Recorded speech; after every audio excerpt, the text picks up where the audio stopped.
I'm here. I'm here. Yeah, but I bet me neither. I'm actually opening them up too. That's it. That's it. We're failing to prepare. Which you know what that means? You're failing to prepare, meaning you're preparing to fail.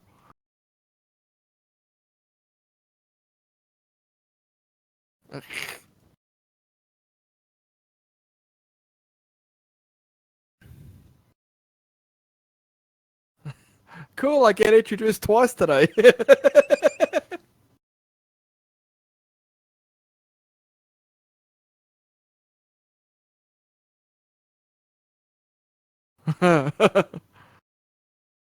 Yeah, they don't like it when you do that.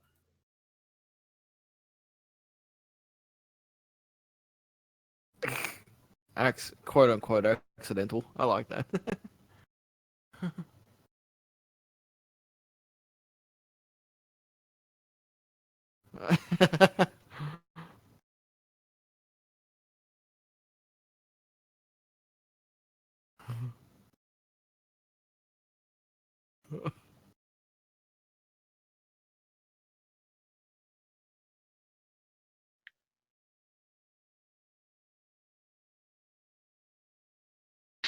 And hopefully Discord treats us well today, because you and I have been having like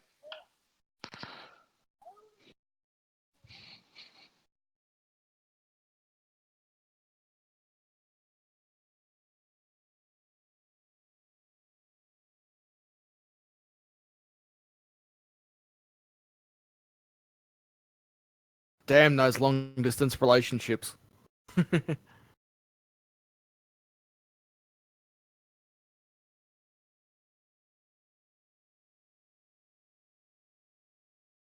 yeah.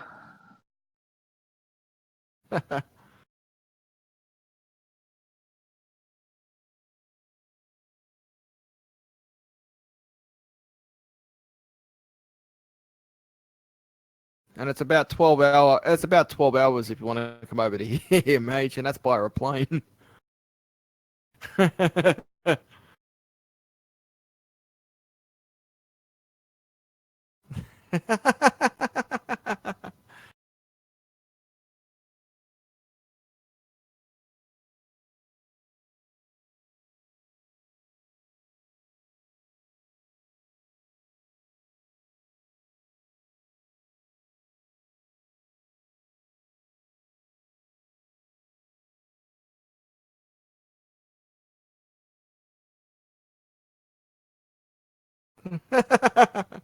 Ron Burgundy. You know, I've got to watch. I've got to watch the Anchorman. I haven't watched the Anchorman yet. I got to watch it. No, I haven't.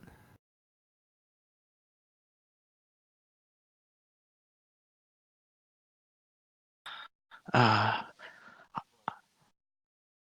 oh, the second one is the ending of the second movie is just ridiculous. Don't spoil it. Don't spoil it.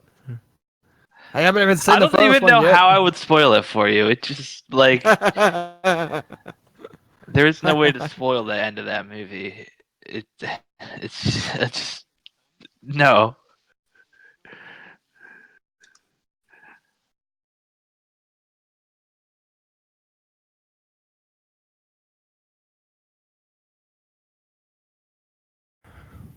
Yeah.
Music side. Let me have a listen to it.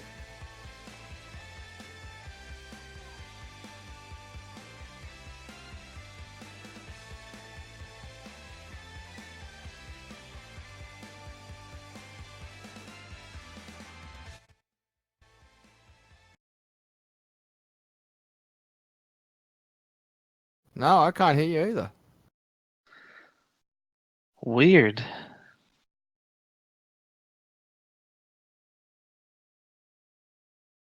No, it's just your end that's silent, dude.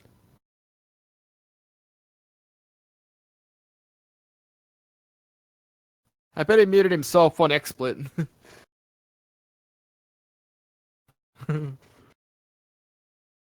Because I had to unplug my microphone. I don't know if I can switch inputs like during a show, like during a live broadcast. This may crash XSplit. I'm not sure. I don't check and see if I can be heard now. Probably why we're not getting any numbers whatsoever from anyone. We're like, why is this person just streaming nothing? I'll see if that can. I'll see if that fixes it. But honestly, this is pretty frustrating. Okay, we've got you now. You are here there now. You can hear me now? Yep. Okay. Good. I'm glad to know that you can change audio sources on the fly, because that would really suck if I had to restart. All right, well, we're going to try the intro again then. I apologize for that. You know, anything that could possibly go wrong will go wrong. Will go wrong. as it has today. Like, Rule of thumb. really ready to just crawl back under the fucking hole I came from and just not exist anymore. I don't know why everything has to fucking do this to me. Like, in a row. Like, it just has to be... It can never just be like, oh, you know, YouTube's not working today or something. No, it has to be XSplit's not working, XSplit's screwed up, YouTube's not functioning properly, your computer needs more RAM, something's leaking memory. Like, it can't just be one thing. It has to be, like, 80 things. All right. Let's try this again. Take two. Yeah. All right. Actually, this gives me an opportunity to pretty much put in that PVM perspective headline, because I didn't actually put it as a headline. So that will be before Prince patch notes. So PVM. Actually, should it be after Prince patch notes? Because it talks about patch notes. Harley. But yeah, I guess it would make more sense to play it after. Yeah. All right. We'll give it all of its due introduction right after the patch notes, since it covers patch notes. And Sarah wants to hear Pern's voice, so... Oh, don't you worry. And there is no file links to that. There's just a thing for me to read. Okay. All right, sorry about that, everyone. We're going to try this again. Here we go. In 3, 2, 1... You're listening. My music's too low now. Come on. Boost that up to like... because my scroll wheel's broken, it will like... It jumps ahead multiple ticks and then just never lands on what I want it to. Alright, again. 3, 2, 1...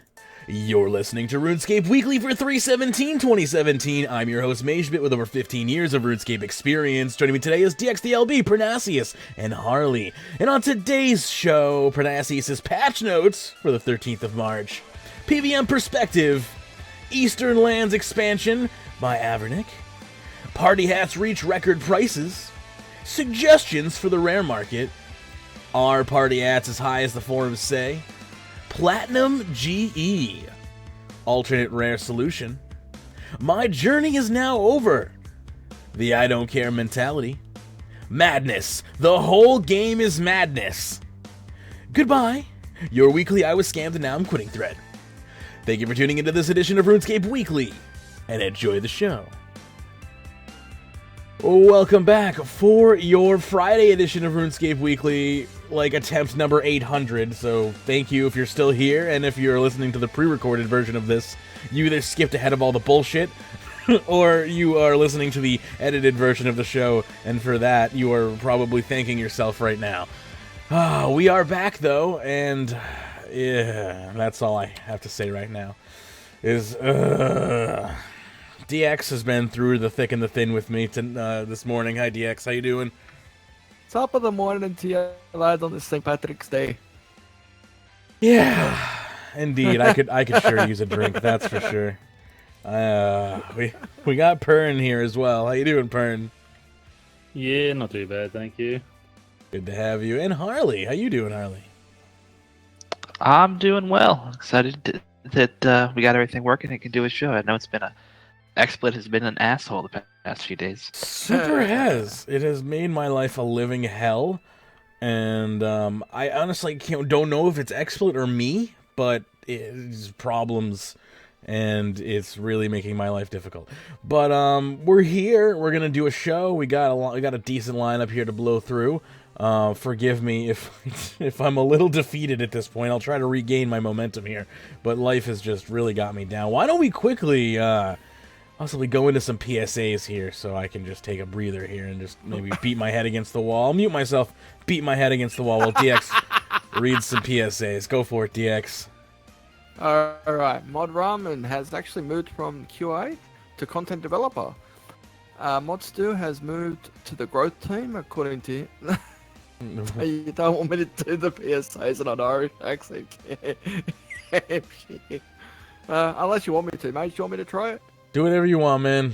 Do whatever you want. Alright. Congratulations to Lit Up. To you got Lit Up. We got the first Talos kill at 2500 in ranged. Oh wait, that's Scottish. Damn it. That's it. We're gone. Beat me up, Captain. Beat me the fuck away from here. The Minigame Spotlight is currently located on the Flash Powder Factory. The Circus is currently located at Catherby. The Free Solomon General Store item for March is the Strongarm Teleport and Zen Resting. And also, yesterday was Mod Merchant's last day at unfortunately, I hope you have, best endeavors or, yeah, something like that. I'm curious to see what he does. For sure. I wouldn't be surprised if he ends up streaming quite a bit. He already does do a lot of card game streaming, so and I think he pulls in like a couple hundred viewers. So I wouldn't be surprised if maybe he was trying to do that full time, or even moving to another card game company. Because I know when we interviewed him, he has a huge interest in card games. So it wouldn't surprise me if he was trying to move somewhere like Blizzard or Bethesda, any of those places that are everybody that's making card games these days. Certainly best of luck to him. He is a fantastic individual, very opinionated. Everyone's gonna miss Mod voice. Yeah, he had a real good, strong voice, man. He really found his little following in the RuneScape community, and I'm sure he'll be able to do so elsewhere as well. So yeah, definitely a definite tip of the hat to Mod Merchant, and the best of luck to him. Anyway, we have more news to go into here as far as patch notes. This is a very patch note heavy week, if I remember correctly. So if we would like to, is this a long one? Are we going to jump into a fairly lengthy Pern's patch notes? It's about 10 minutes long. That's not too bad. So we're going to quickly jump into Pern's patch notes here, if I remember how to actually put up a screen capture. I just went to the snipping tool. Like that was gonna put up a screen capture for me. Cool. All right, so here's Pern's patch notes. Let's just sit back and let the video take over, because let's be honest with you, I can't screw it up if I just have to play a video. Here we go. Yes, I can. Yes, I can. I can still screw it up. Where's my volume sliders?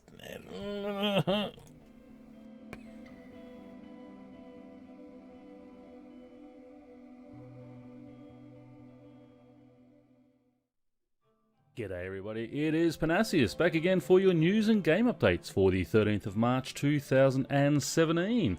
And it is just a Ninja update this week, no major game updates, but let's read on and see what is happening. While the other dev teams focus on Menethos, Shattered Worlds and the achievement systems, our Ninja teams are an ever-present force for good, tirelessly toiling to keep RuneScape ticking over smoothly. Today's update focuses on fixes and tweaks from everyone's favourite Shadow Warriors. Highlights include spawn rates, with the exception of object spawns, will no longer scale with server player count. Instead, they are at a fixed rate at equivalent to a half-full server prior to this change. Prayer potions are now tradable on free-to-play worlds. You can now choose where your attack options appears. Left-click, right-click at level dependent and hidden.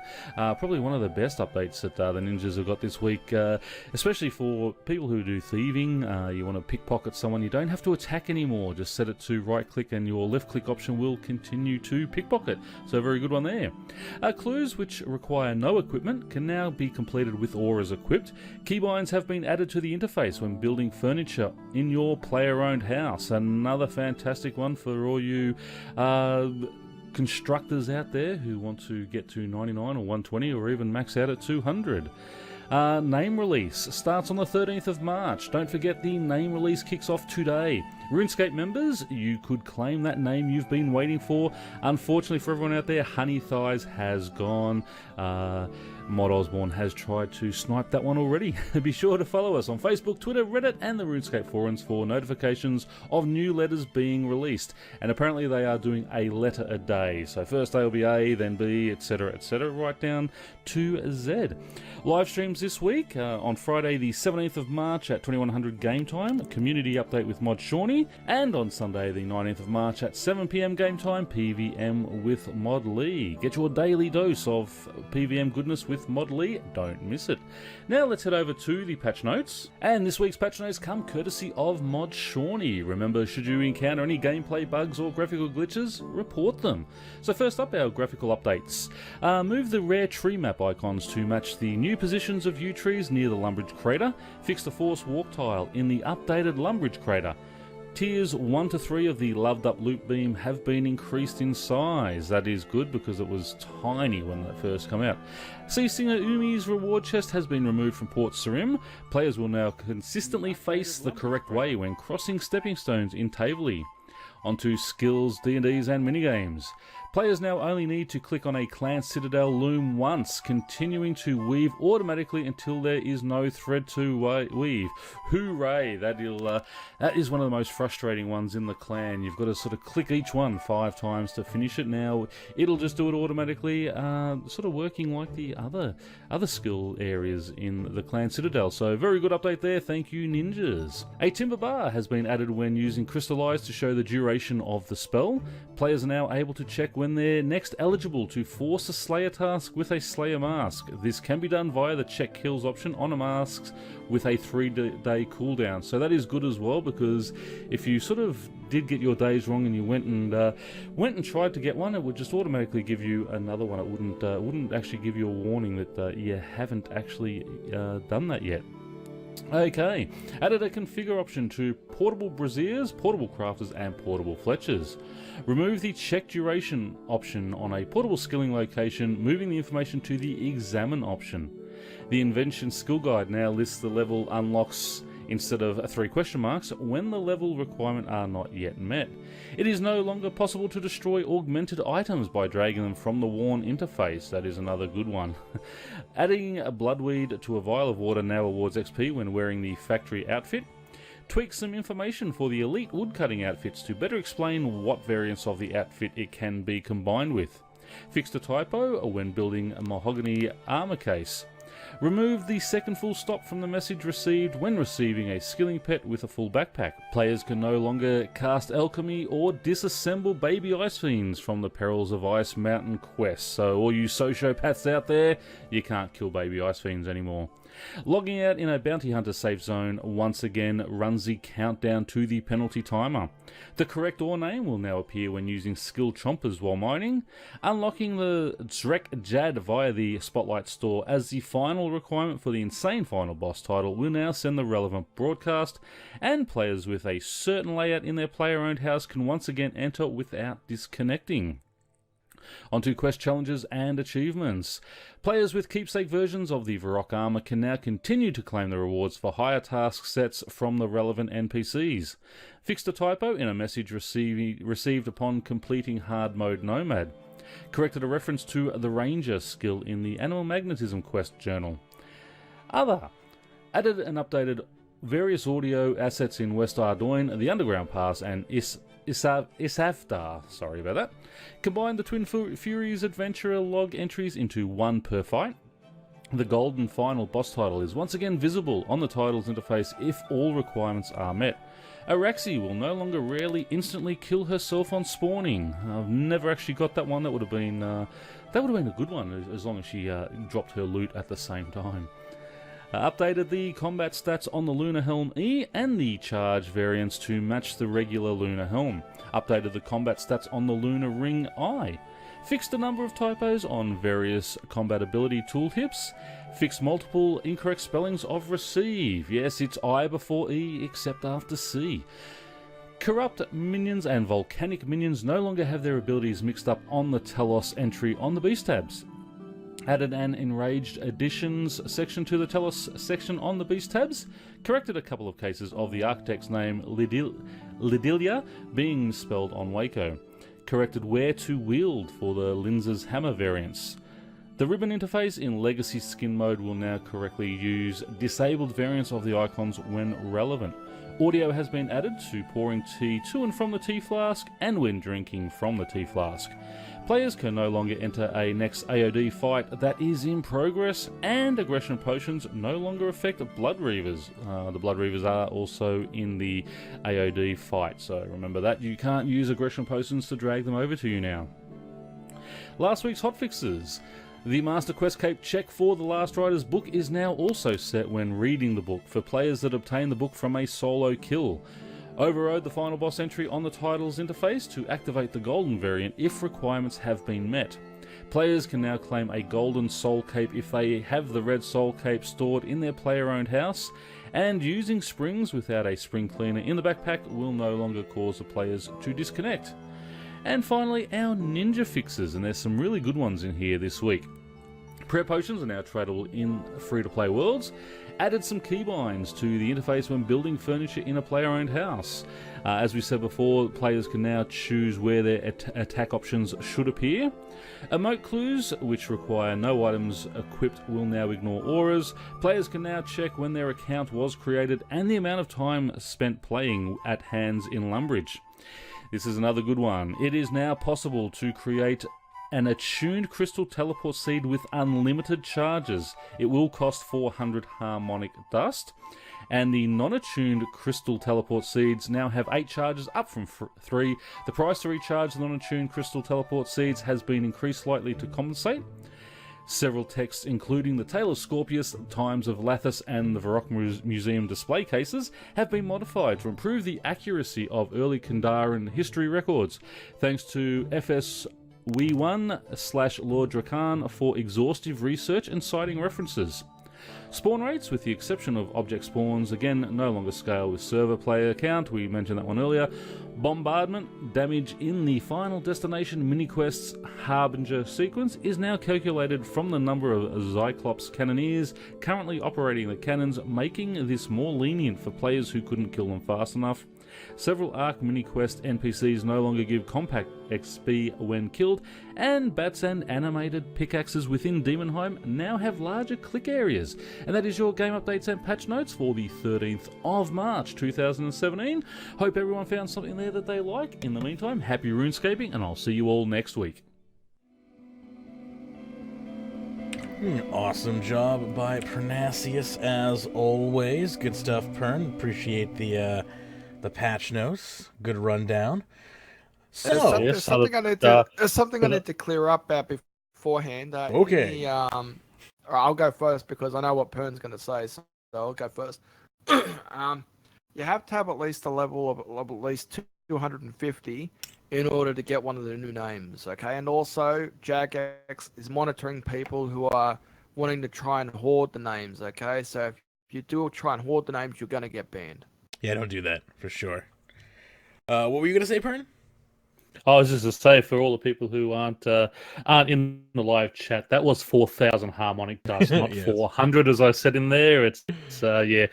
I knew it was 4,000 because I read through them first, because there's a lot of hard names in there, and I still stuff them all up. But for some reason, when I got to it, I said 400. So apologies there. It is 4,000. And that is a good little teleport seed. But Yeah. I mean, they upped the other ones to 8 teleports, which is really good as well. So if you can't make them, I mean, up from 3 to 8 on the normal seeds is really good anyway. But that just sort of, yeah, obviously saves that inventory space, so you're not having sort of teleport seeds with 1, 2, and sort of 3 charges on now. So. I have never used the elf teleport seed before this because I was too lazy to worry about charging them and keeping that up. So the fact that this is now unlimited has just unlocked a whole new world for me. Like, now that I went and spent 4 or 5 hours doing this, and now I just have this option that I never had before. It's fantastic. I love it. Oh. Yeah,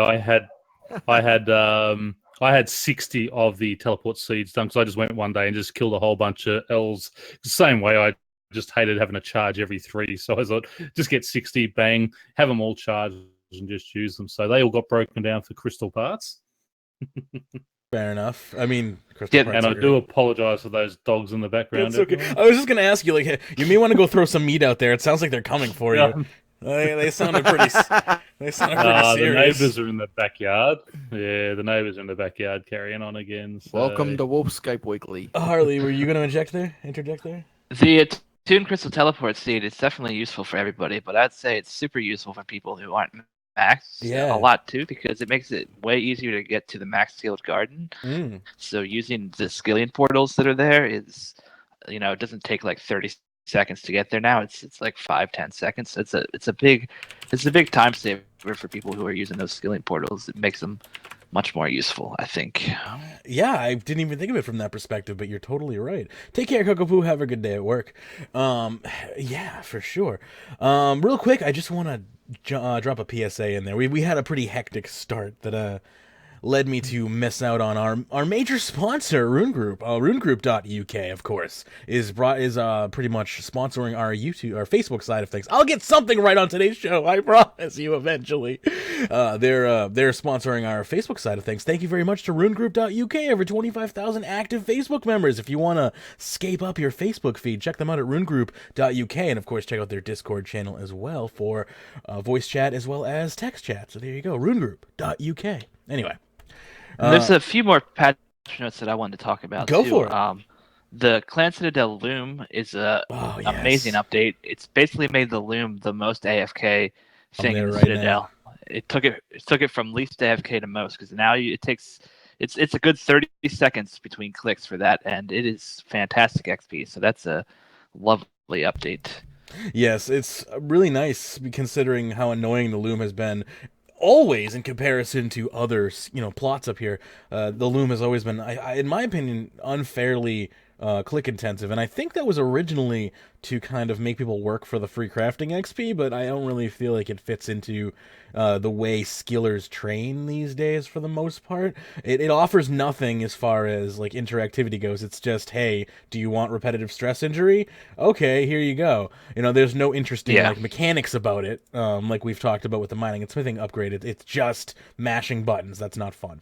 And on the flip side of that, the XP is not that great. So yeah. Good. I mean, not that great for crafting. Crafting I think actively. It's like 100. It's over like 100k now. Yeah. For crafting accurately, it's a good AFK method. Yeah, for AFK it's great, but like you could go do something else that is quite expensive for much better XP. But it's a good trade-off for it being free. Now it's a good trade-off in my opinion. Before it wasn't. Good. Yeah, and something I kind of wish they would do the Citadel in general is I wish they would make it so that you have a chance to get pets from the experience that you gain the Citadel. My understanding is that currently isn't a thing, and I feel like it would be a great way to motivate people who are beyond maxed, because you could go and do the Citadel skills just to have an excuse to train those skills you don't have the pets in yet. So I would love to see that as an update. Trevi Logic says that the Loom is super slow on auto mode, and I'm kind of okay with that. It is slower, but it's also compensating for the fact that you don't have to pay attention anymore, and I'm personally willing for that trade-off. And generally I'd be like, you know what, fine, toggle it to have an automatic mode, but I feel like the level of granularity there for toggles is just maybe a little too great for them. If some tap developer wants to come in and add a toggle to the Loom for people to do it manually, I'd be totally fine with that, but we don't need it. Like, it's not the end of the world, right? Yeah, I mean, I would agree with you there. I mean, I guess, there's probably a few percentage of people who used it the old way and are kind of sad that it's slightly slower, but unless you were like paying perfect attention for like the 2 hours that you're in the Citadel, it is probably faster this way, even though there is a little bit of waiting in between each strand that it does. It's probably about as much waiting in between strand if you add up all the times that I just forget to click on it, like so for me it's an improvement, I would say, most of the time. Yeah, me too. And the another update that's interesting in the patch notes here is they made it so that players can no longer enter an AOD instance when the fight is in progress. So a lot of people may not understand why this update is in there. There's actually currently a bug with AOD where if you die and you go back into an instance, your drops will still show up on the ground for you can't pick them up, your right? teammates. You can't pick them up, but your teammates can. So basically, if you die in an AOD instance right now, Mhm. and unfortunately this bug didn't fix it, or this bug fix didn't fix it, but if you die in an AOD instance right now, what you do is you run back, start your own instance, and enter it. That way, your drop shows up for your teammates, and if it's something like a wand or a codex, that split can still happen. So it's kind of an unfortunate bug that's going on that basically everybody who's killing AOD is taking advantage of this because it guarantees that you will always get 7 drops, even if one person Fs up and dies. So obviously not an intended mechanic here. Yeah, not an intended mechanic. Jagex is obviously trying to fix it more and more, but they still haven't gotten to the root of the cause. Hopefully they do at some point, because I mean, in my opinion, it's a bit So they're unfair to not- have someone die and still give them and still Yeah, it is. get their codex. That's interesting to know. I wonder if they're gonna be. I mean, we know this is an issue. I wonder if they are planning on just letting it happen because they don't know what's wrong, or if this is one of those cases where they're gonna be like, everyone needs to stop doing this, or we're gonna start handing out temp bans. You know, that's Yeah. you got to be careful with stuff like that because you never know when Jagex is gonna just be like, okay, well, it's our fault, and then other times they're like, nah, it's totally all the player's fault. We're gonna start temp banning people. Yeah, I mean, there's a problem where, like, right now it seems like some of the J mods are kind of taking a lighthearted approach to it. From what I understand, I haven't seen this stuff firsthand, but from what I've heard, like, some of the J mods have been like making jokes about it on Twitter and such.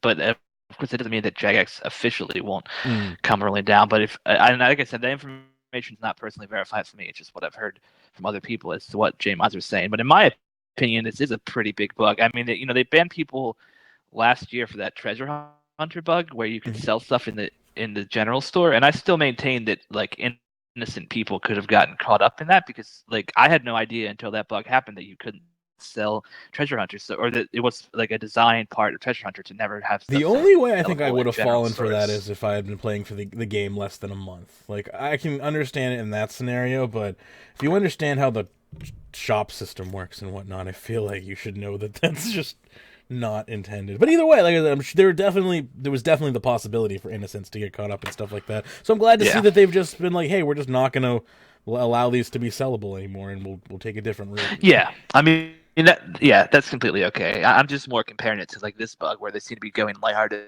And to me, it's like, if you Fair have a enough. bug, like, you should take it. Like, the treasure hunt being a treasure hunter shouldn't mean that it's, like, more important or less important. Yeah, worse of a thing. a bug is a bug, and if it's impacting people's gameplay, it should be taken care of. Definitely. Yeah, Anyway. especially if it's giving you, like, in my opinion, like, a slightly unfair advantage. And the last patch note I just want to mention real quick is the fact that the attack options are now customizable, so that you can make it so that you have to right click to attack something. This is a fantastic update for pures and also for people who are training thieving.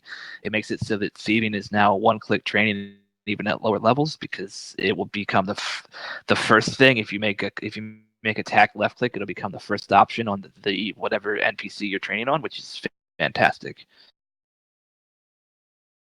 Awesome. Sorry, just to add insult to injury, our video just got pulled from YouTube or from Facebook for using music from licenses that we have. So, that's great. Sorry about that. Anyone who wanted to watch that on Facebook, I gotta talk to some people about that. Just one more thing to just, wreck my life today. I can't put up with any more, and I'm not gonna try to fix it. At this point, I'm just one thing after another, and I'm pretty much I'm at my end here. I literally can't deal with anything else. So I'm not going to be streaming to Facebook today, it looks like, and I got to figure out how to make that not happen anymore. Anyway, would you like to segue into it? Go ahead, DX. Please. Before we move on to the next one, Mod Dolan sent out a tweet about an hour and a bit ago. Mod Dark did some wizardry, and now the cache is 3.3 gig. Depending on how his testing goes, it should be live on the 3rd of April. So they might have done something to really do something about the cache, because I think my cache is up to about 13 gig or something. Really? Maybe they're gonna do something about it. That'll be nice. Big, I mean, I think base cache is 10 gigs, but to drop it down to 3, I mean, that does sound nice, but I'm also kind of worried if they're just removing a bunch of assets and making it more of a streaming client again, which I am personally not a fan of. Like, I don't mind the cache size personally because it means, I don't know, the game has better performance when you have a lot of stuff cached. Feel free to carry on without me because I'm talking to the admin of Rune Group and letting them know why we're not streaming to Facebook. Okay, all right. Well, I will move on then to an announcement that I have been working on, and that is PVM Perspective. It is a new podcast that I'm going to be doing with David Edry Tank. He's been on the show sometimes, but his schedule doesn't let him come on super often. So we decided to do a podcast together.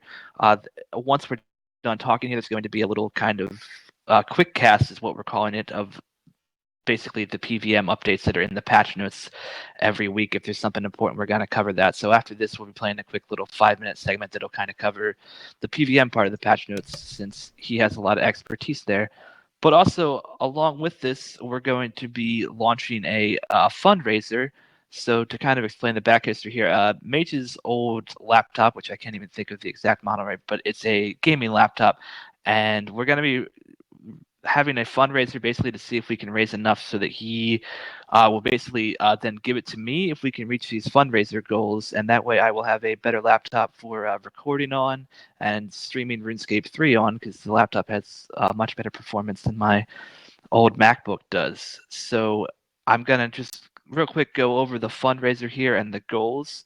So we have a main goal for the laptop, which is going to be $150. There is a $40 thing for a new charger for the laptop. The old charger is broken, so we need to purchase one of those. We spec'd out the price there, and there's going to be a $20 there for shipping as well. We also have a stretch goal of $50 to put an SSD in the laptop, so that would bring it to a total of $260 that we are trying to raise in this fundraiser. There are rewards, of course, for each unlock, so I'll go over those right now. We have rewards at $0. So basically, this is going to happen. There's going to be a 90-day bi-weekly show release for PVM Perspective, which is what we're going to be calling the podcast. So you will basically get a little preview of what we're going to do.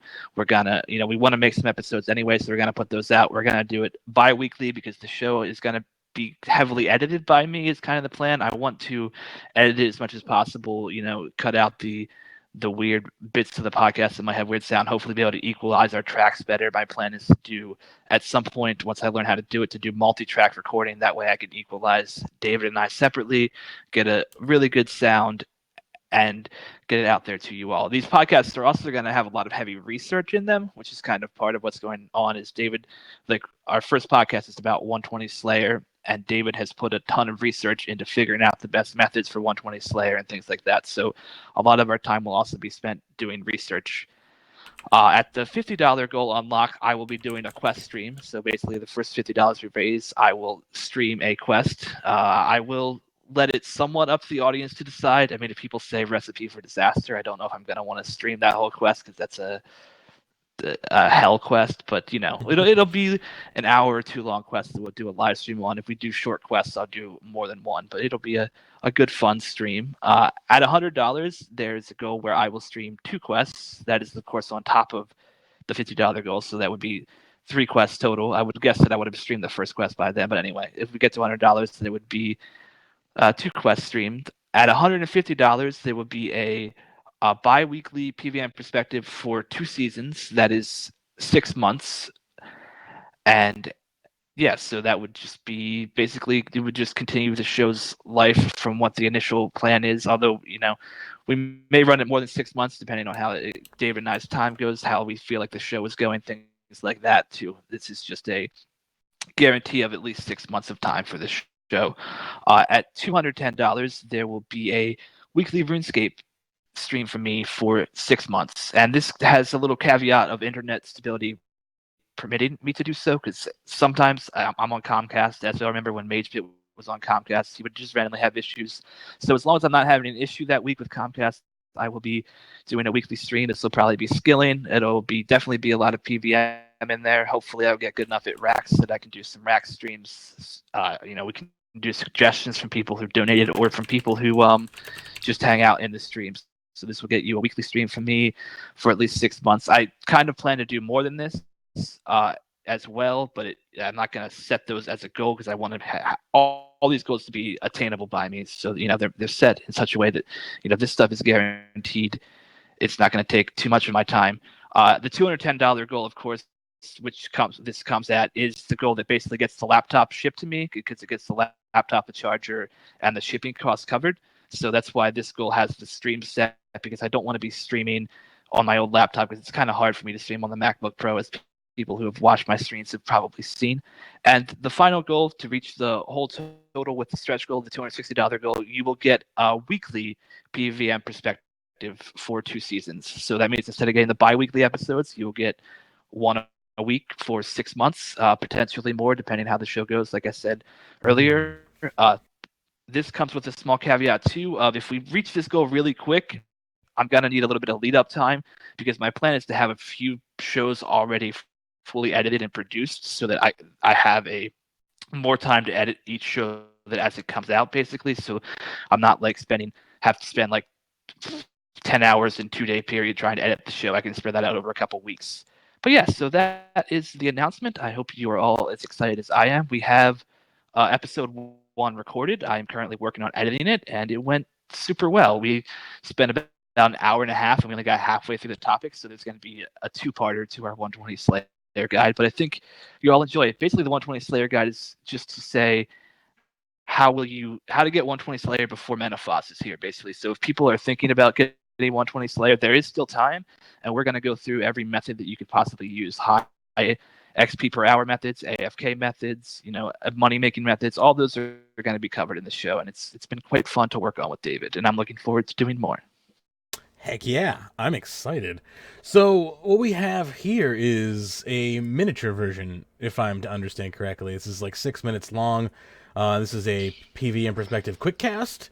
And these are just kind of little things that are that might pop up via patch notes and stuff like that, or just whatever, just tiny little kind of bite-sized shows that can be kind of played like we do with Pern's patch notes. So we're gonna do one of those and hear how. And kind of the goal of PvM Perspective is to keep the main show kind of timeless. Mm-hmm. So we don't want to talk about this week's patch notes in that show. So instead, we figured why not make a small segment that can go into the Runescape Weekly show.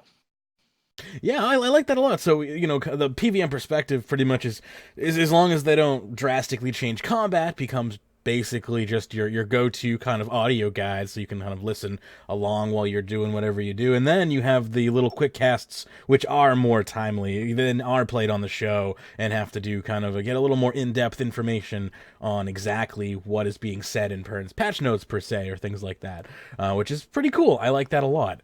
And I'm pretty much queued up to play the first one here, if you're ready for that, shall I? Yeah, let's do it. Let's do it. Hopefully, let me just pop open here. I'll adjust the audio levels as it plays. Here we go.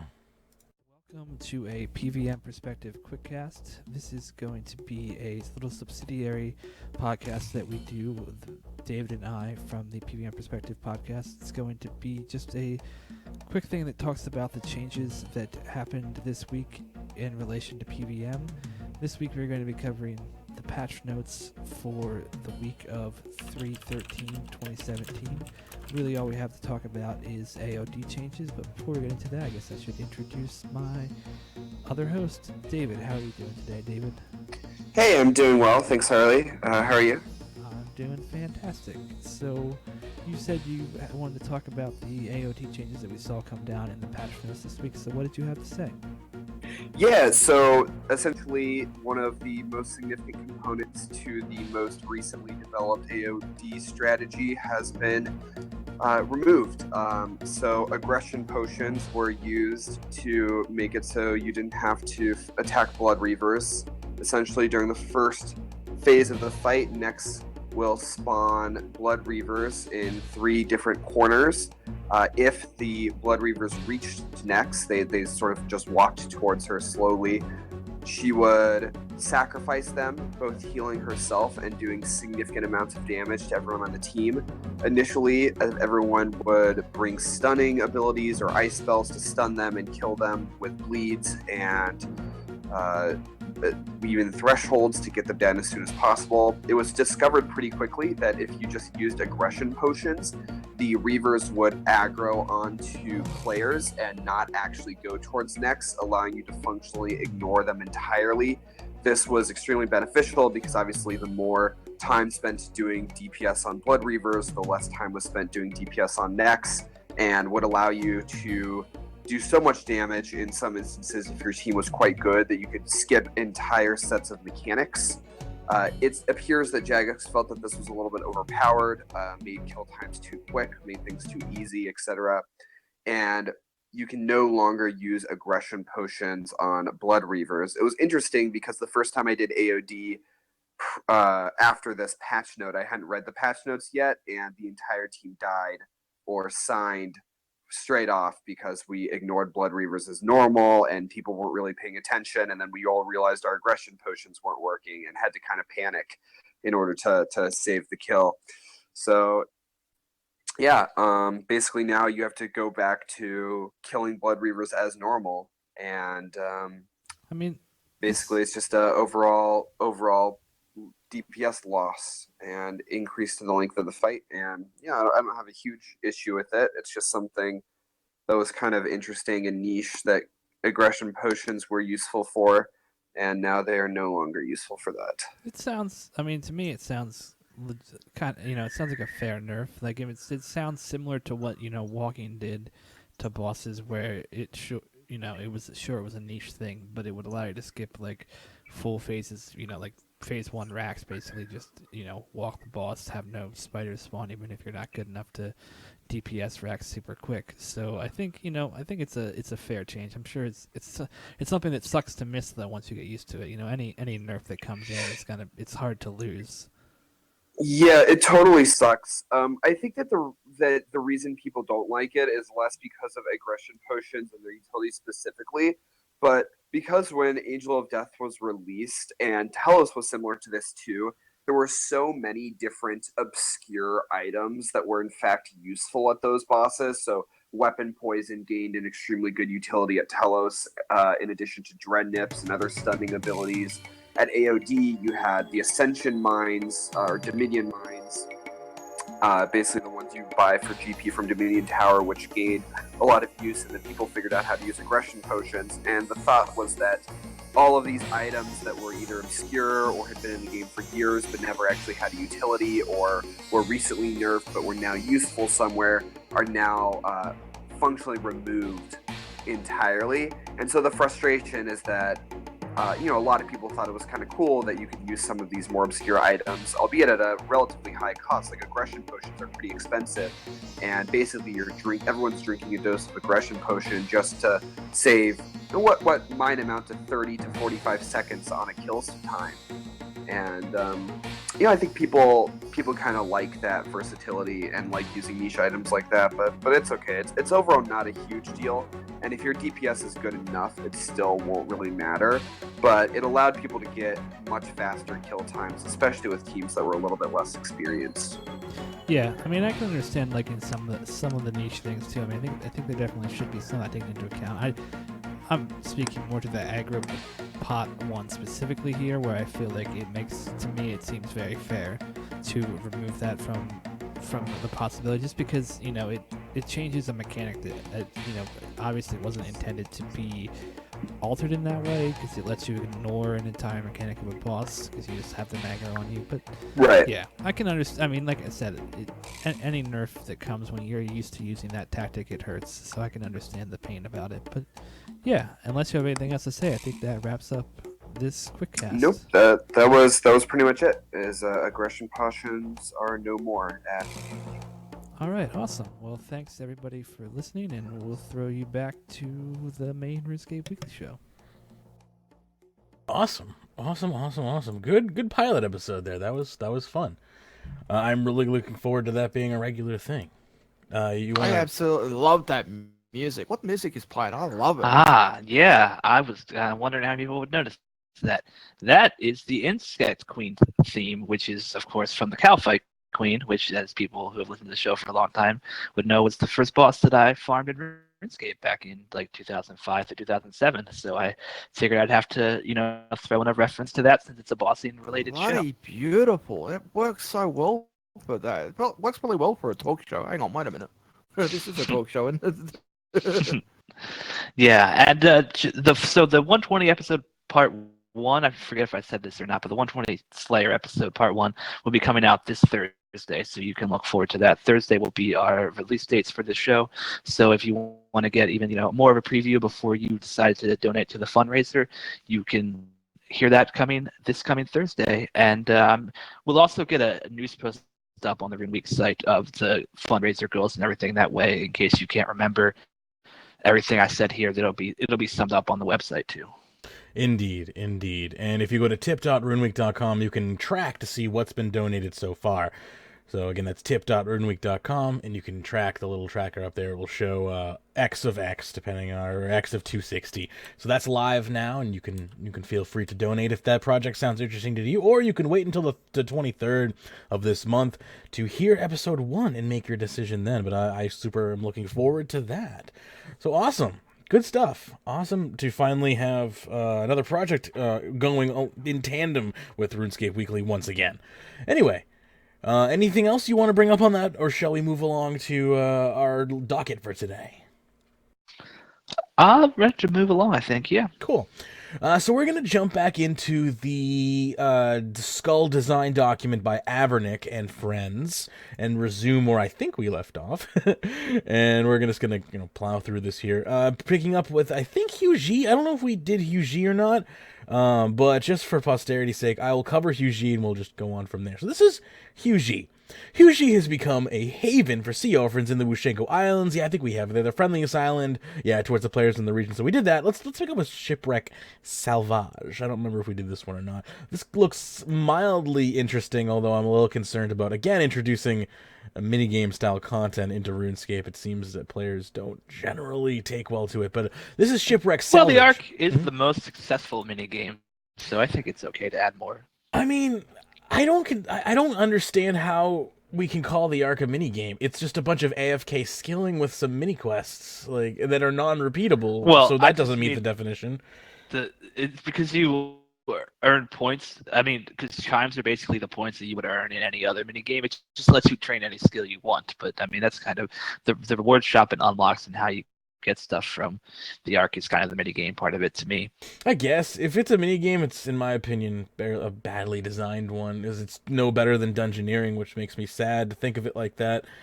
But it is annoying that the Ark doesn't really have any real world value as far as rewards go. I'll give you that. And they were saying that they are looking at opening more rewards and more uses for chimes as we go forward. I hope they do, because right now it's chimes are, and you're right. I would consider the Uncharted Isles to be kind of the mini game portion for sure, where it's just you're gathering supplies, just go on more Uncharted, missions, and that's just all it is just mission after mission. And for XP, that's great, but as far as substance goes, that is pretty lacking. So I guess I should, maybe take that into consideration.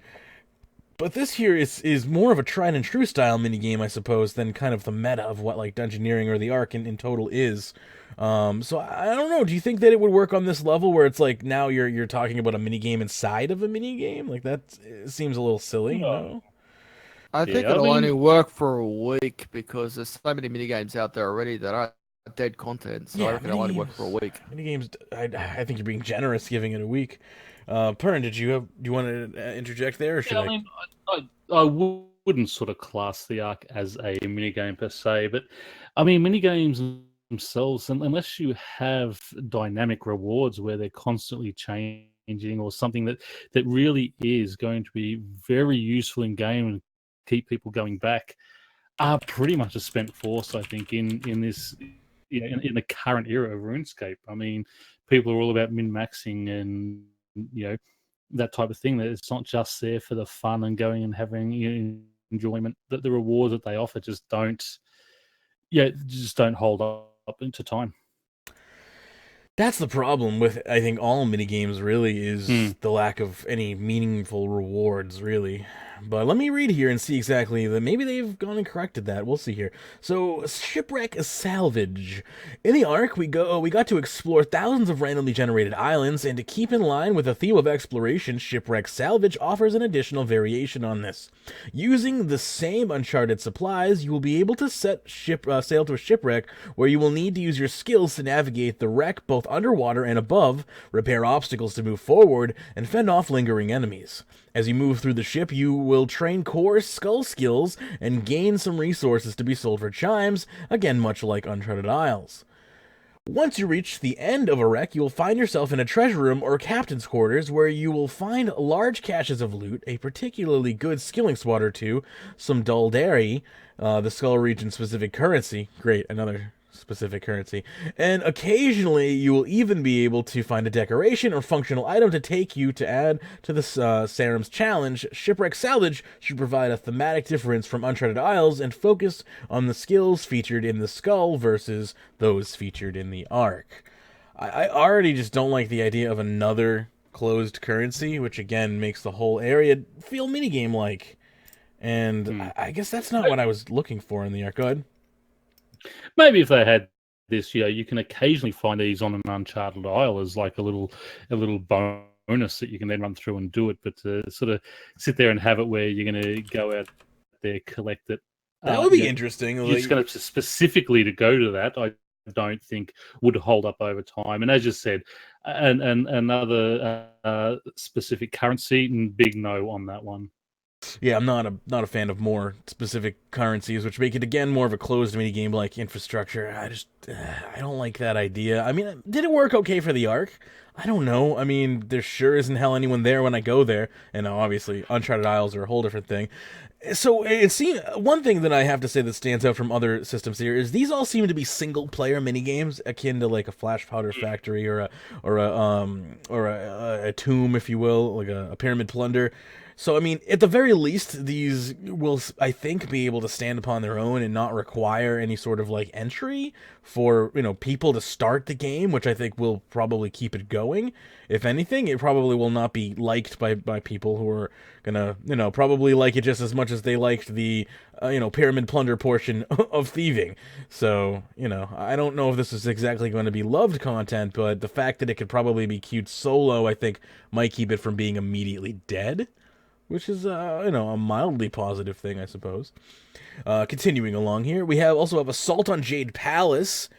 After the previous Khan was murdered by a pesky Death Lotus assassin, the island was left with a new ruler, and things were looking good for the island. Unfortunately for the citizens, the Skulls had been looking for a new base of operations, and the Jade Palace, while a bit garish, would serve as a wonderful new home. Thalasia was taken over forcefully by Sadar Jr. and his new hired help, Gento. After completing affairs with Corsairs, some of the former denizens of Thalasia will give 9 other adventurers and your ship to free their families from the Skull's prison and make a serious dent in their operation. So it sounds like we have some sort of like little mini quest there. I'm always a fan of mini quests, despite the fact that I think I still have a bunch in the Ark I haven't done. The Golem Defenders. The coast is guarded by a troop of Golem Defenders designed and built with intimidatingly excessive amount of gunpowder in mind. Though their plating is heavy, players will be able to hack. I'm sorry, I saw the word hack there and I'm like, this is RuneScape. You don't hack in RuneScape, but they mean like with an axe, Magebit. Punch and pound their way through the Golem's armor, and they stormed the Jade Palace entrance. But wouldn't it be much easier if you could get these Golems to accidentally destroy each other? Fighting the Golem strategically will make this fight much easier. For defeating these Golems, you will have the chance to loot for rare recipes for a set of new potions. These potions are primarily used for healing, while also imparting other small buffs, and are made using conventional ingredients and gunpowder. You can also, just drink gunpowder. That's definitely a good idea. You can also get an ability codex for the new Comet Punch, an ultimate melee ability that hits every enemy in the 5 squares directly in front of you, knocks them back, and stuns them. So that's interesting, kind of like a little like martial arts move there that just like takes out everyone in like a cone in front of you. That's kind of interesting. Sadar Jr. Unfortunately for you, the prison isn't unguarded. Face off against Sadar Jr., a commander of the Skull's mercenary garrison within the Jade Fortress. He will act similarly to the mercenary leader from Dungeoneering. Unlike the mercenary leader, his summoned Skull's mercenaries will persist even after he's been beaten, and he's much more of a coward. He'll hide behind other Skull mercenaries and have them take the damage for him. He's no pushover either, but stunning him will keep him still long enough for you to hit him where it hurts. As a unique reward from this encounter, you may find lying from about various cutlasses and crossbows common drops that will include conventional mid-tier swords and crossbows wielded by mercenaries, and rarely Sadar's crossbow and Sadar's cutlass. Sadar's weapons are big and slow, but will function both as a shield and as a two-handed weapon. That sounds like we could have some problems there. As far as abilities go. I don't even know if I could even address the problem that could possibly cause. I guess that would be something. I want to be able to like use, instead of using a two-handed sword, I wouldn't mind at level, say 99 or something, be able to use that with a one-handed, as a one-handed. I think again that causes like serious imbalance problems. Which Slayer Master does that in Edgeville? I can't remember what the Slayer Master is. That's Duradel, I believe. The one down in the cave. Yeah, I can't remember his name. The low level one, yeah. But we did the quest. Oh, of Vanica? At the end of beneath Cursed Tide. So wasn't that the quest? Yeah. That's always been kind of a running joke, is he's such a good slayer. He can hold a two-handed sword in one hand. He can use a two-handed sword with one hand and still use a shield. Man, why can't we at level 99? Because it would probably cause extreme imbalance issues, I would assume. Harley, no? I mean, I don't know. I just want to win. Well, I mean, you can technically now with the Beneath Cursed Tides custom override. You can wield the exact same sword that he is. That's true. That's I need a custom override. I want the real thing. You couldn't handle the real thing, DX. But wink. I think. Yeah, I think Senel's right, Venica. I think that would cause issues with defensive abilities, and being able to use both defensive abilities and two-handed abilities would probably be. If you could have crazy. a scythe and a shield on at the same time, like it would be melee escape times a million. Just hit anything like 2 squares around you. Oh, and on top of that, also be like invincible while you do it. So that would be pretty crazy. Man, Rune Labs, man, I'll vote for that. I just have a sneaking suspicion that the two-handed thing might not make it in there. I mean, if any of this even makes it in at all, but let me like penguins in space. We'll continue on with the rest of this on the next Wednesday's show, and we'll continue on with Gen 2's Beasts. So we'll pick up there. I want to get into a discussion that we had been having in our Discord chat for most of the week. Discord.runeweek.com if you're interested. But party hats reaching record prices, according to one poster from Reddit here, and this kind of just starts a big chain of discussion here. So first off, allow me to read the original one here. This is by BrokeRS, who says, all sale records have been broken today, in reference to party hats. And every party hat is up at least like 1 billion gold as of this post, which was 6 days ago.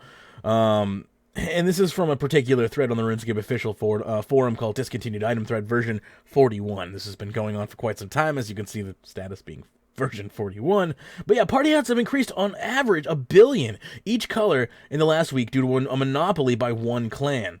Three significant members of this clan are spearheading the movement for a rise in party hats. These people have near unlimited resources and endless connections. It's quite impressive to see that so few people can influence the market so heavily. They rely on others to less wealthy merchants to follow their example. Known as sheep, when they see merchant A pay over average price, the sheep merchant B will start offering the same or higher to be competitive. Thus, if the merchant A can afford it, the price can be driven as high as they want, as seen earlier this week. Hordes dumping stacks or announcing such as bank bidders can break tides, such as these, or voluntary dumping by the original merchants. So this is just something that's been brought up multiple times here, is that party hat prices are artificially inflated and are controlled pretty much by very few people in the game. And I would not argue with the fact that that is probably true. As far as there's probably most of the rare market is probably controlled by less than 10% of the entire RuneScape population. It's probably significantly less than that. But what do you do in a situation like this, right? How do you regulate these things? There have been some suggestions that have been brought up recently. Droppable party hats. You say droppable party hats? Just drop more was introduced more into the game. Just drop them all. Yeah, just make so many people quit. Go ahead, Harley. I mean, I think there's a few approaches. I think one of them that probably is the most palatable to everybody would be to introduce a new type of currency that is worth either like 1 mil GP or like 10 mil GP. That can be used. I have a question though about that. I was just thinking right now, kind of as we were getting into this discussion, is I totally agree with that. That's specific idea of just like making it easier to trade, right? But on the flip side, how does that stop the problem that the market is being, hoarded? I mean, wouldn't they just use that new currency to manipulate? Well, you would put it on, you would then basically the whole reason to put the currency in would be to make them tradable on the GE. Because currently you can't buy them with GE. But that's not going to change who owns them, right? But it's going to reduce the amount of straight manipulation that could go on because the GE has a 5% daily price fluctuation built in. Like, yes, merchants will still be able to manipulate the prices some, but it greatly limits the amount of price manipulation go on, and especially because like a lot of the info, basically the info you get for where party hats are priced right now, you get that info from the people who are selling party hats. Yeah, so they have super conflict of interest. Exactly. They have an incentive to make that price higher than what it is, and then when you try to sell your party hat back to that person, they'll like undercut you by 500 mil because they have an incentive to convince you that it's actually worth less. So like you can, like a friend of mine who buys a lot of Halloween masks and such, like hangs out in the rare FCs, and you can just see them manipulate prices from hour to hour depending on like who's on, and it works because most people, you get like your 500 mil for a Halloween mask or whatever, or you get your 10 mil for your first party hat, and that's like 90% of your wealth, if not 100% of your wealth that you're spending there. So you don't have the knowledge about the market to know what's going on, or like the capital to even like change what's going to happen to you, because you're basically giving most of your money into this item.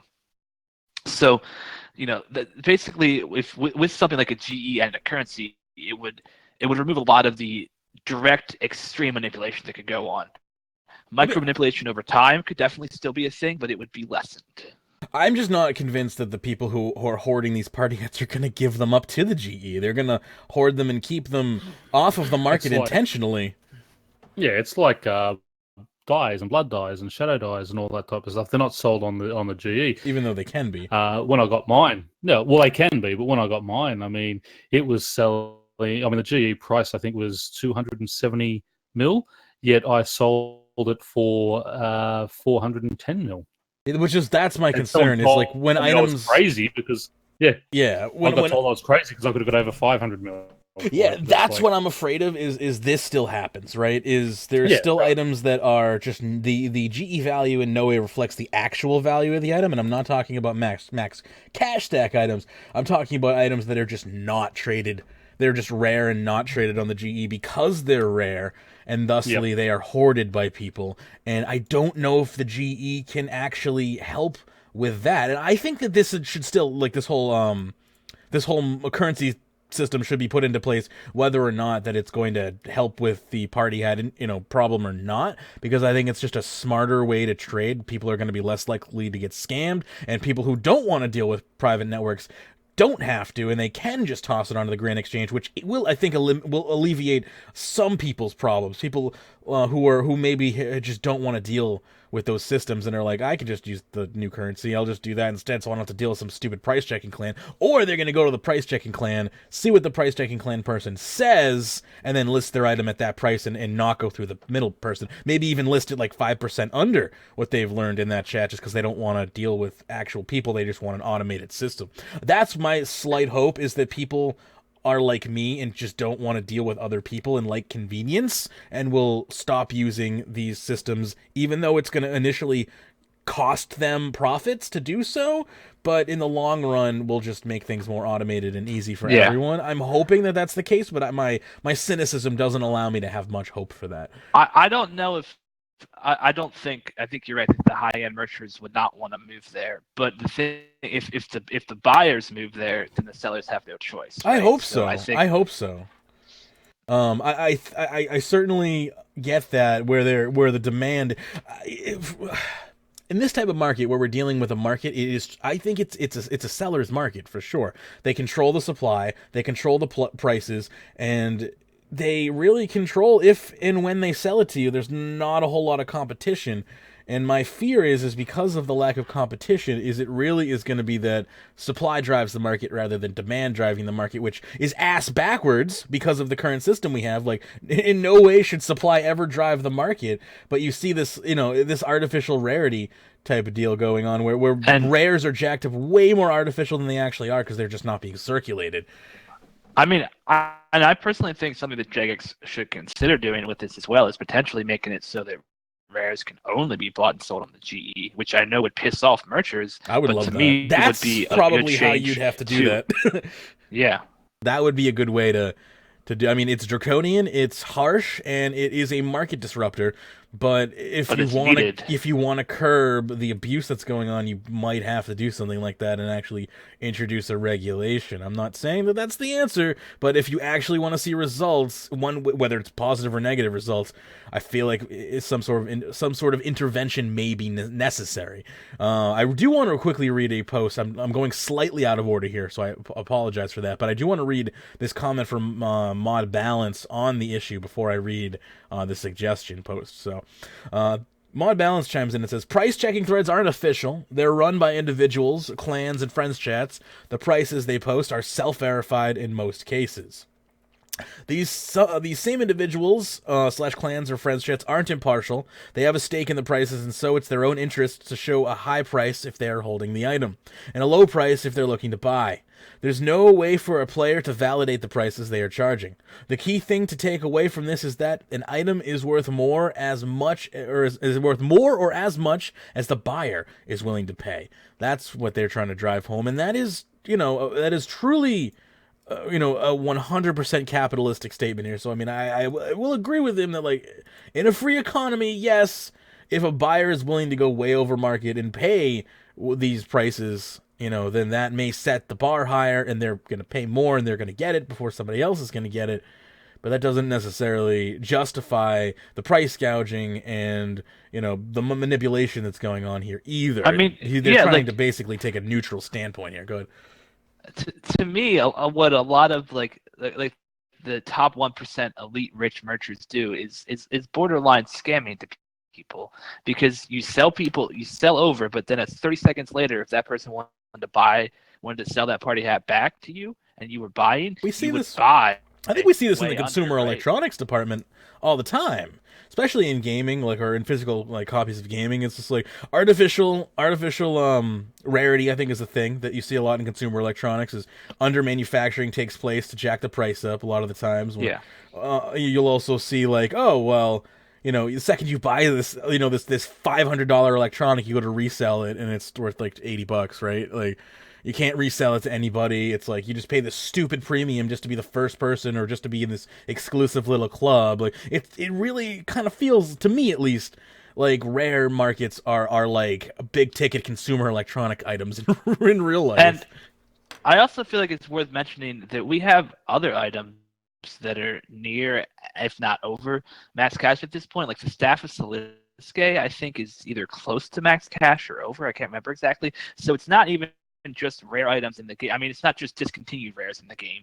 It's even like, the most modern weapons now are costing over max cash. So it's not like, to me, and what a lot of people have said about this on Reddit as well, is that this problem's only going to get worse over time as more items like Staff of Siliske, like if we get more T92 weapons into the game, or potentially even the T92 armor that's coming, depending on what the value of that is. There would just be more and more items over time that will be added. So at some point they need to address the fact max that integer thing. Yeah, the fact that whether or not an item is a rare or not doesn't dictate its value, of course, right? So yes, items like that yes, they're rare, but they're rare due to their difficulty of obtaining them, not necessarily really anything else. And that maybe, I guess, the amount of time they've been in the game. But you're right, like we're seeing, these items that are becoming more and more and exponentially more expensive on launch, and even holding values for longer periods of time as well. Like, it's pretty common to just like have 300 million gold in this game, way more so than it was like 10 years ago, right? Like I would say the average cash stack has probably gone from maybe a few million to a few hundred million for the average, I would say high-level player. And with that being said, I think that we definitely need to see kind of an increasing... If they're not going to increase the integer, they're not going to change the value behind the code, they really need a new system. And I completely agree that something along the lines of, a currency would make sense. So with that being said, I have a couple posts here in regards to that, but go ahead. I also think, like, Jagex remaining neutral on this, like, I can understand why they are right now, but I think something to remember, too, is, like, the people who have this kind of wealth, like, the people who are buying that first-party hat, are some of your most loyal players. And if they get screwed over and then later realize it, it is a very demotivating thing to have happen to you in the game. It can make you lose a player who just earned 10 billion in your game. And earning 10 billion RS is not easy. Yeah, I know. Tell me about it. My main concern here is that the people who have the most wealth in this game are probably not the biggest fans of the game or care about the game's long. They're just people who hoard items. And well, I don't mean the merchants themselves. I mean the people coming to the merchants. I know, but I'm just saying the people coming to the merchants are your real players, but these merchants, I feel like they don't care about the game. All they care about is making profit. They don't care about, who gets what item, or not, for sure. They're business people, yes. But, yeah, that's the thing, is I don't think that the merchants have the best interest of obviously the player in the mind or the health of the game, which is why I think things like this is probably a good idea. So first up, this post. So maybe what they need to start doing is reintroducing those banned accounts that had the party hats on. Remember, we always thought when they did that they dropped them on the GE.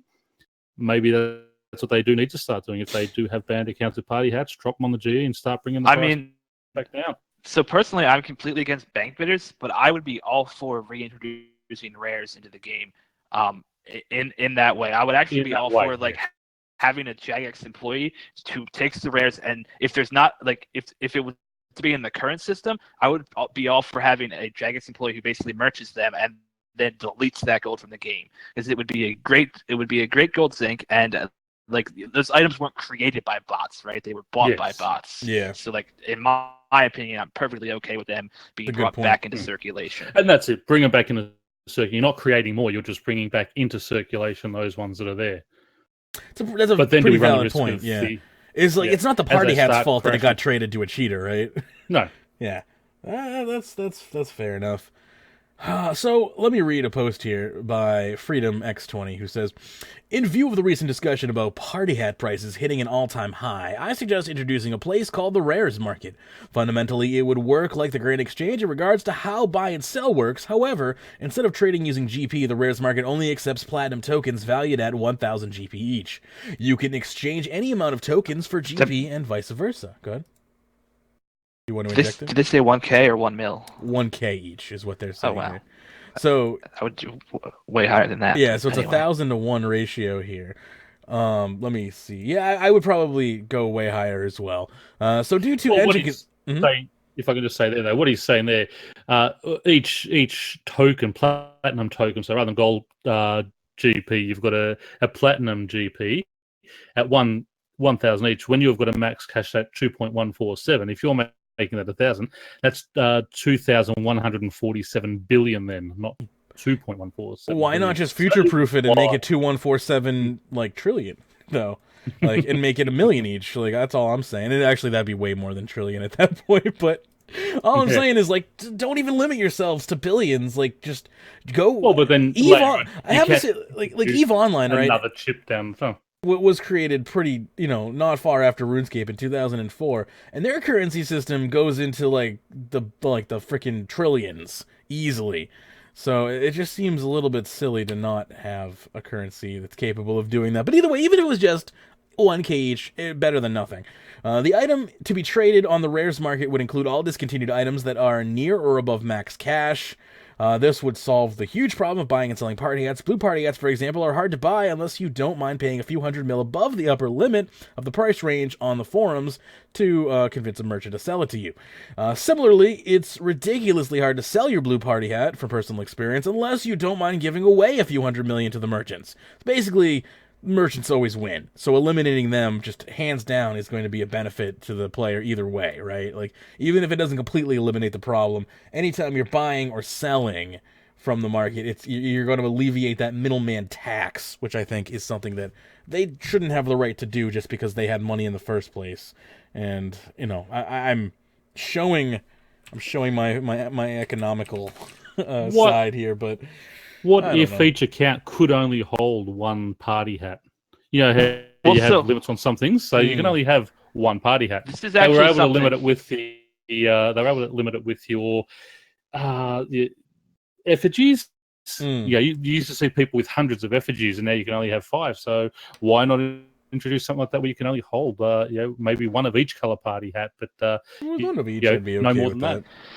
Yeah, that was the point that I was actually going to bring up. I think that would be another valid change, in my opinion, is make it. They would still need to have this, in my opinion, they still need to have a new GE, right, to trade them, because, and also, the funny thing is it would make party hats crash to hell because the merchants would have to dump their supply. But I feel like party hats are, and rares in general, like discontinued rares, are less rare than people think they are. Like, I think people don't realize anytime Jagex announces the number has.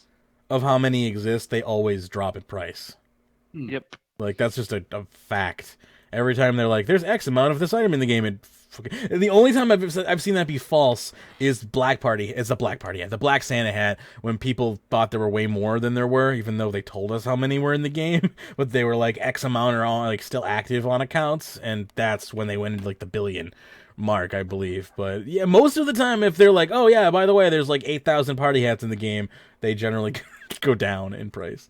But the only thing I have against that really is now you're telling me what I can and can't do as far as like trade goes on my account. And like I do kind of like the idea of an open market, and I know this is really not going to affect many people by saying you can only have one of any type of party hat, but I also I like the idea of being able to infinitely gather items, that just as a hoarder type of player. I definitely do too. I just think discontinued rares are a very special circumstance. I will agree that they are a special circumstance, and it is worth, I think, investigating that as as a possibility. I would make a cost benefit analysis chart before I just said no to that idea for sure. I think it has some value. I want to also bring up another post here. In a second, let me just check the chat here. Zenel saying limiting people to X party hats at a time would be just another trade limit. It'd slow down merchants, but it would not stop them. I mean, I guess it would just make them create a bunch of other accounts, right, and trade one party hat to each one of them, right? That's the only thing I can think of that they would try to circumvent it through. But aren't party hats? Are they members' items? No. Oh, they're free to play. I mean, are they? They were released before free to play, so I assume they're free items. I'll double check. It's been so long though that I honestly don't remember. I've honestly never looked at them because I've never been interested in getting one. But yeah, I haven't been interested in one for or I haven't just never really thought of it, to be honest with you. But let me click here. No, they're free. Yeah, they're free to play. Okay. So I was going to say otherwise, yeah. If you're doing it that way, well, they've got to buy memberships for each of those. You make them all members. That just screws that right. I feel like that part though falls into like any rule you make or any change you make will be broken by a certain amount of people, right? Like botting's against the rules. We still have bots, but the amount of merchants that would actually go to the trouble to have like thousands of securing trillions of gold each with a party hat, like that the amount of work involved in that would just cut off so many people from actually doing it. I agree that it would cut off a bunch of people from doing it, but the people who already have the infrastructure in place, already have the money, already have the sheep, if you will, like, what's to say is like, listen, for every mule account you create for me, I'm going to give you 10 million gold, because I am literally a fucking trillionaire, and I can do that. Like, what's going to stop me from just tasking 10 people with creating mule accounts for me? Like, I just... Well, but are you going to trust with giving them a party hat, though? Like, you're not going to trust other people. I don't with know. That amount of I don't wealth, know. I don't think. I'm a crazy high-rolling merchant. Maybe I can afford to have those people whacked as well. I don't know. All I'm saying is these merchers, like, they're not on our level. Like, they're not even on our plane of existence. Like, I can't even dream of having that level of money, or even fathom how one would obtain that level of money. I can't even pretend to understand the thought process of a merchant. It's not in me. It's just not there. I don't have enough, like, disregard for other people's Yeah, I mean, I just think the thing is right now, like, one merchant can hold on. Like, I wouldn't be surprised if there's some merchants out there who have hundreds of party hats. To do that, to have hundreds of accounts or even thousands of accounts, like, and log into each of them to, like, trade them off, like, you're talking about like a minute of time between accounts. So you're talking about like 100 minutes. Like, if you wanted to just sell every party hat you had and you had 1,000 of them and it was limited to one per account, you're talking about hours and hours of work just to get rid of them. You took hours and hours of work to build them up. So, I don't know. I got nothing to really say. I mean, I would say the majority of people would probably not try to keep more than one party hat. But I think there'd be... You would probably narrow it down to like 10 people who could afford and figure out how to build the infrastructure to do it. And it would just probably still be ridiculous. But I think that it would probably free up a good chunk of party hats. I'm still just concerned about slippery slope, I guess. But I don't know. Mage, it's very obvious how they got that amount of money hosting Dicing's Game Pass. Yeah, that's pretty much what I thought. It's just like, well, I'm sure there's got to be some people out there who have done it legitimately, though, right? Like, maybe not. Well, I think the legit way is merching. I mean, or like you've been playing since the beginning. You were here when party hats dropped, so you got them, and then you've just been merching ever since the GE came out, or even before the GE came out. If your account has been here since party hats have been dropped, then you haven't been hacked, hijacked, scammed, or something in between that time, then you've earned whatever you have, and you have. I wish so much. I wish so much that I could be that person. Yeah, and I mean, I think the other thing is too. There's time, like, let's remember in 2008 when party hats became trash, because when they introduced the free trade limits, party hats just became a currency basically, and nobody wanted them anymore. Which this is also part of why I feel like I'm right that there are way more party hats in the game than people think there are. Because I remember when party hats were a currency used by rich people to basically get around trade limits, and that's not a thing anymore, because the party hats eventually regained their value again. But if you were someone who was relatively rich and wanted to stock up on party hats in 2008, that would have been another great way to make money. Also, invention. There's a video on YouTube that I saw a while ago that basically says invention was possibly the last chance to become an insanely rich mercher, because it shook up the market in such a way that if you had enough money to invest and invested in the right places and sold at the right times, you could basically get ahead of everybody else in wealth and be uncatch-upable too, unless we get something like invention in the game again, which is kind of an unlikely thing to happen. Yeah, don't remind me. I made like $500 million off of invention, but I really should have made like tens of billions if I did it right, and I didn't because I was too focused on getting 99 invention. But that's just the way I play the game. I try not to look at these big market things too much, because it gets depressing, and B, it's like you should be playing the game how you want to play the game, not to exactly. You can do this shit in real life. If I want to go get stressed out over a stock market and try and make a freaking fortune, I'm gonna probably do that in real life and not in RuneScape. Like I come to RuneScape to get away from real life. I don't know. Anyway, let me read Switchin's post here, who says why we need a Platinum GE. The max cash limitation and its effect on items has become a bit of a hot topic lately. I'm going to try to explain why we need an alternative. It's no longer just 1 or 2 items. Currently, we have 10 items above max cash, and this number will only increase in the future. I believe introducing a platinum token valued at 1 million each that can be used on a secondary GE would fix a lot of issues with the game. I think 1 million each is a much better choice. I believe the best way to do it would be to have items with a GE value of over 1,500 million, for example, added to platinum GE. This would reduce the stress and cost on the servers and reduce the risk of scams or fatal mistakes. There would be no reason to have items such as Sarah Brews traded on this GE. It would only be for expensive items. Firstly, the fact that players are forced to trade on the street opens them up to the possibility of being scammed. Anyone who has ever traded via the forums or street will know that there are a lot of scammers. Secondly, the average guy who is trading on these items for personal use and not aiming to flip them is likely being ripped off hard. Chances are, if you're going to Worlds 2 and making the trade within a few hours, you got a bad deal and sold to a merchant who's going to sell it to another player for 250 mil or more. For 250 mil more. It's not always easy to sell to the highest bidder, as often they aren't in Worlds 2, and you would only know they are buying if you have the proper connections. Some deal with buying an item the seller isn't always online or in World 2 and can easily buy one for much more off a merchant who would then end up rebuying the item off the seller. A Platinum GE would ensure that buyers and sellers always get the best deal available. Nobody's being ripped off, and nobody has to spend hours or days in World 2 for a decent deal. Street value trading low-volume items manipulates the market. Let's say you have 5 party hat merchants online in World 2, all of which have 20 billion each. These 5 merchants can be actively buying every rare, die, and staff of Sliske, so if a seller logs in, there are instantly 5 people coming up for the buy, no matter the item. If a buyer logs in, chances are only 2 or 3 of these mergers will have 1 or 2 items each, meaning the legit buyer is forced to overpay and wait around for a seller. This is an extreme seller's market. The sellers are dictating the economy. Having a GE would mean that these merchants could only afford to be buying 3 or 4 items that are currently above max at a time rather than 10.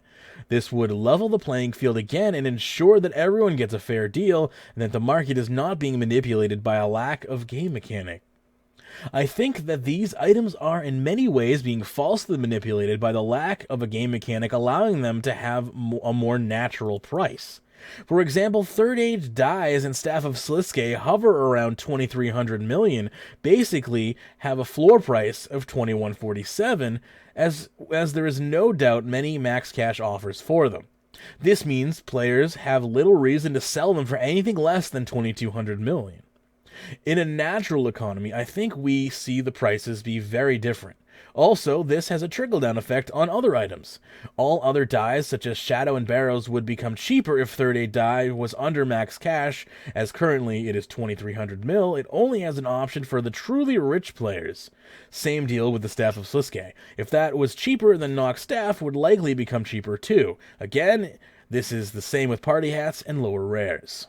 So, just kind of an advocate for someone here is just advocating for just all rares, any item that is basically over a certain price be listed on this alternate market to, pretty much help with scamming and whatnot. So very similar to the other discussions, but this person, instead of mainly going after people hoarding items, is going after just controlling market manipulation more so than the other option there, which is just, oh, we'll just put these items on this market and see what happens. This one, well, I think buy limits are going to be important here as well. Sell limits, go ahead. Yeah, I also don't know if I agree that stuff like the Staff of Sliske and the Third Age die are at their price because of max cash. Because I think one of the things is those items are extremely rare to get. Like, because of how Telos is designed and the streaking mechanic and the fact that you can just DC randomly because it's RuneScape, like it basically keeps that item at an extremely high value because of how hard it is to obtain. And I think it's very similar with the Third Age die, where they are so dang rare on Clue Scrolls that they are kept up at such a high value. There's one thing about max, if you put a max cash offer on the GE for anything, it expires within a week. Any offer you put on the GE, it only lasts a week long, and then it stops buying and or sell. Well, actually, I think it's selling might go on, but if you're trying to buy something, the offer, there's a week long expiration date on that offer on the GE, which most people don't realize. Yeah, But if you had a party hat offer in for the past 6 months, newsflash, it didn't work for more than a week because that's how the GE is set up. They really should have it listed as expired after that. Then that would make sense to do, so people know that. But yeah, I mean, I agree. I mean, definitely items that are discontinued should hit this market. Items that are just straight up rare, I don't necessarily know. It's like, then you have to kind of determine when do you take an item off of this market, when they're no longer rare. So definitely for discontinued items. Yeah, I was a little bit iffy reading about items that are dropped in game that I think will just normalize over time, more so than items that can't. You know, that will generally only go up in value. Yeah. Yeah, so I agree with that, but I don't know. I mean, I would definitely like to see a rare market. I don't know how much it's going to help. But this last post here on this topic comes in again from Freedom X20A, who says, an alternate to bank bidders and the party hat issues, plus a healthier economy in one solution. So let's hear what they have to say. In light of Bank Bidders' update which got delayed, I really disagree with the concept of it altogether for several reasons. 1. Bidding in general. If done by the highest cash bid, it would be won by the rich, which again they already said it's a raffle system. But again, if done by raffle, it will still be won by the rich. Most rich players have multiple member alts and can easily drop more for a higher chance. The poorer players still have a chance, but a really low one.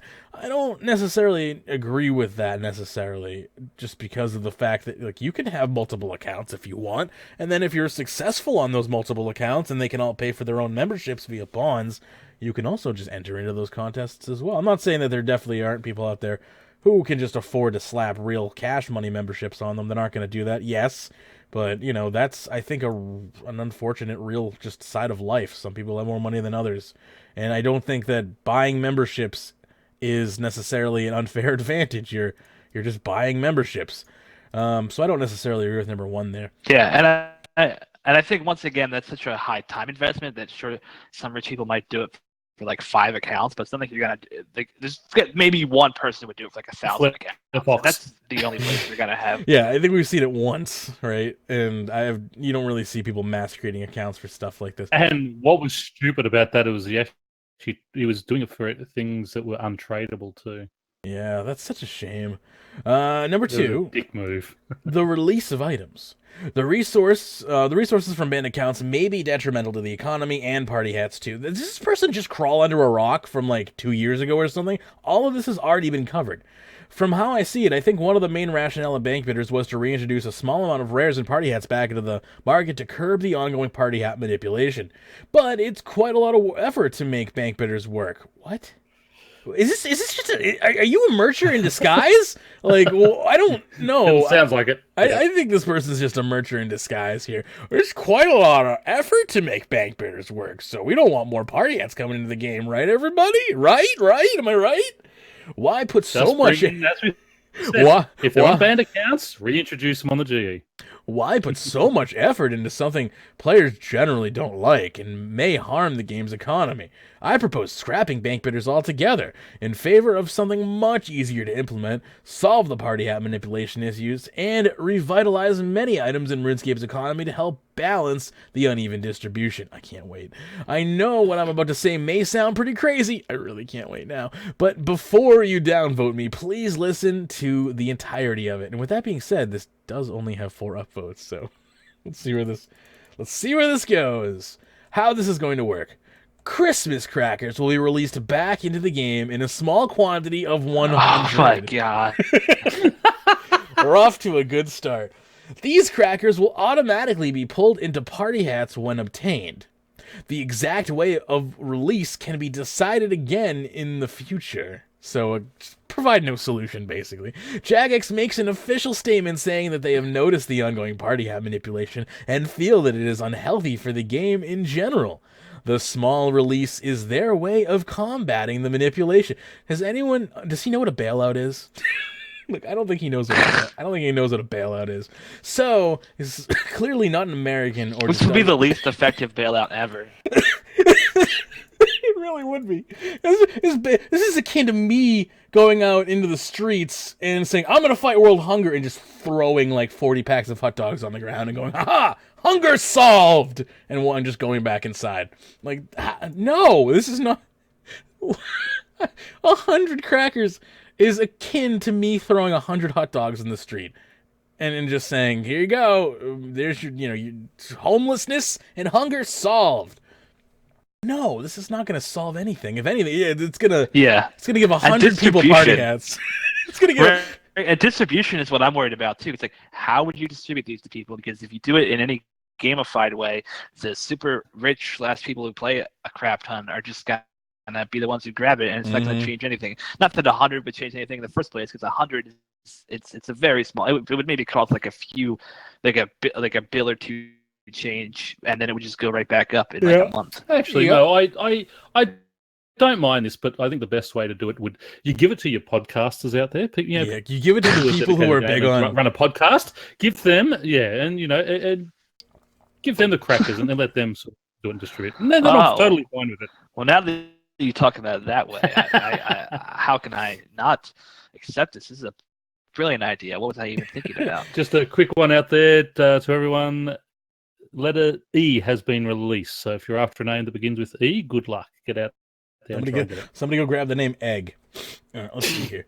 Let me continue on. Jagex has manifested. So, if by some miracle... Alright, anytime, you scientists gather together. All right, cool. Here's how we're gonna save the universe. And then we're just reading through the review, and then they come to a section, and it starts the fucking section that says, so if by some miracle, if your 10-point plan includes the words "if by some miracle," you should probably rethink your freaking plan. Whatever. So, if by some miracle the Party Hat hoarders manage to secure every Christmas cracker, Jagex will release it again until the hoarding has stopped. Yeah, he's definitely a mercher in disguise. I've called it. I'm pretty sure. Nah, I don't know that he's a mercher in disguise. I think he's just an idiot. Yeah, probably. Until the hoarding has stopped. What? That's like if... Just keep feeding them ice cream until the hunger has stopped. Just nothing makes sense here. However, that will likely not happen. Okay, at least they understand their own fallacy here. So basically, they're like, well, we can just keep releasing Christmas. Basically, I think this is a way for them to get their own rares. They're like, if they just keep introducing more and more Christmas crackers, I'll have to get one of them at some point. One release of 100 crackers will be enough to shatter the confidence of Party Hats as a stable investment forever. I mean, yeah, if they think Jagex is going to constantly keep doing that, yeah, of course.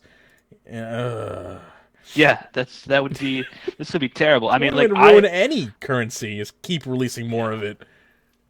I am fundamentally against this idea. I mean, also partially for the same reason I'm against them, introducing untradeable rares. Like they existed and now they don't anymore. But like we said earlier, if you were to remove them from bots, accounts that were banned from botting, you were not making new ones. You were just introducing things that already existed and disappeared because people were idiots. Zenel says, this guy's dumber than the idiot who keeps suggesting that Jagex make edible rares tradable, who also happens to have a ton of edible rares. Zenel wants a blue party hat, Sarah wants a white party hat, so just keep that in mind once they release this system to streamers only. We make sure to put party hat colors aside for them. Just a look to trend of treasure hunter items that got released. Mimic capes used to hoard and rose to pretty high prices. The moment news of a rare re-release happened, they crashed and have never recovered. It's because they're so new. A rare that's less than a couple of years old is extremely unstable. A rare that's been in the game for 15 years is much less likely and has never had a re-release ever. Treasure Hunter has kind of I don't want to say a guaranteed chance at a re-release, but more often than not, most rares, unless stated permanently discontinued, are probably going to see some resurgence at some point in time. I tell you what, the fish masks I was are just gonna never bring that going to up. come back. Right? I have three. I will trade them for one party hat for you, and you can sit on those because they are going to be worth billions in the future. Trade what? Wait, what Trust did you me. say? Fishing masks? 3 fish masks for a party hat because they will be. You'll have 3 of them. They're going to be worth billions in the future. So you're going to give me one item now, and you can have 3 items to make even more money in the future. Exactly. Trust me on it. Yeah, it's a good investment. But a release of 100 crackers will not cause party hats to crash to being worthless. Yeah, probably won't do anything. It will only add between 10 to 30 party hats of each color back into the game. According to Jagex's official statement, 4,000 unique party hats are traded every month. 100 more party hats will not cause party hats to be worthless. You're right, it will do exactly nothing. If that is the case, maybe a reduced number of 50 or 30 could be implemented instead. You're right, let's try 20 or 0. Wait, less so that it has more effect? He's afraid that 100 will have too much of an effect. Too much of an effect. Yeah, so we want to bring it down to like 50 or 30 instead, just so we don't... I recommend, yeah, you're right, even 50 or 30, we should try 20 or 0. The main idea is probably 0. The main idea is Let's just start deleting party hats. Let's just start, yeah. Why not negative? We actually need, a negative 100 party... you really want to do something to the party hat prices. Yeah, negative party hats will definitely impact party hat prices. Probably not the way we want, but nonetheless... It's funny. I would say that 1 party hat removed from the system has 10 times the impact of 1 party hat added. Anyway. The main idea is to discourage the hoarding of party hats. There are a lot more party hats in the game than most are led to believe. Finally, something in this entire document that I am willing to agree with. Most of them are just being hoarded by a small group of people. Again, point number 2, I will actually agree with there. And thanks to my broken scroll button, I've just scrolled into oblivion here, and I don't know where I am. That kind of sucks. You know what? I have a new idea. I think I'm gonna make it a post, and this is the perfect solution to reduce party hat prices. Let's just remove free trade altogether again, because as I said earlier, that's there you go, problem solved. I really crashed party hats. So if we just remove free trade, problem solved. I agree. There you go. Bam. Why will this benefit you and the economy? I can't wait. If the confidence in party hats as a permanently discontinued item is shattered, the rich players will diversify their wealth into other areas. Yeah, like EVE Online, World of Warcraft, places like that. Yeah, people would quit, and I would not blame them for quitting. Yeah. Basically, by doing so, it would bring life to those other it would bring life to those other games. I agree, and lead to a more interesting merchanting opportunities in the game. Obviously, they don't think players are going to quit over that, but I do. Dies, for example, would likely rise from this update. As a poor player, you would stand to earn more if you got a die from a clue. Yeah, I mean that's true in any instance. If you were a poor player, you will get more. You will get money from a clue. The poorer merchants can also ride on the coattails of the richer merchants by investing in the same items as they rise. Basically, what that actual poster was talking about. Good. I don't think this person knows how merching works, because there are already people who don't have a crap ton of money. Like, you can merch anything in the game you want. If you have 10 mil, you could find something on the GE to merch. So like this economy that he's dreaming of literally already exists. Yeah, if you know how to do it, which clearly they don't. Caveat, I don't really either, but more... Go ahead. There are actually plenty of videos out there where guys start with 100 GP or 1,000 GP and build it up to 100 million. Yeah. Yeah, they actually show you how they do that type of thing. If you could be... I mean, I just can't be bothered doing stuff like that. I just feel if like you really want to. Yeah, that's just... It's not a fun way of playing the right? I don't, yeah, I don't care about the money. There's people who that appeals to, and I mean, I'm mostly agree with you. Like, I prefer to get my money out of bossing for sure. I will sometimes do merching, but like to actually make money at merching, you basically have to be on the GE all the time and like checking the values of stuff and trying to find an item that nobody else is looking at and then flipping it real quick. And it's just, you basically would spend your entire playtime just hanging out in the Grand Exchange. And if I'm going to do that, I'm going to play the actual stock market and actually make if I'm going to put the money into figuring out a complex ass system that complex, it needs to like reward me in real life. Exactly. You can just learn that it's the stock market on else. You just learn it in Runescape, and then you move on to the real stock. You're not wrong.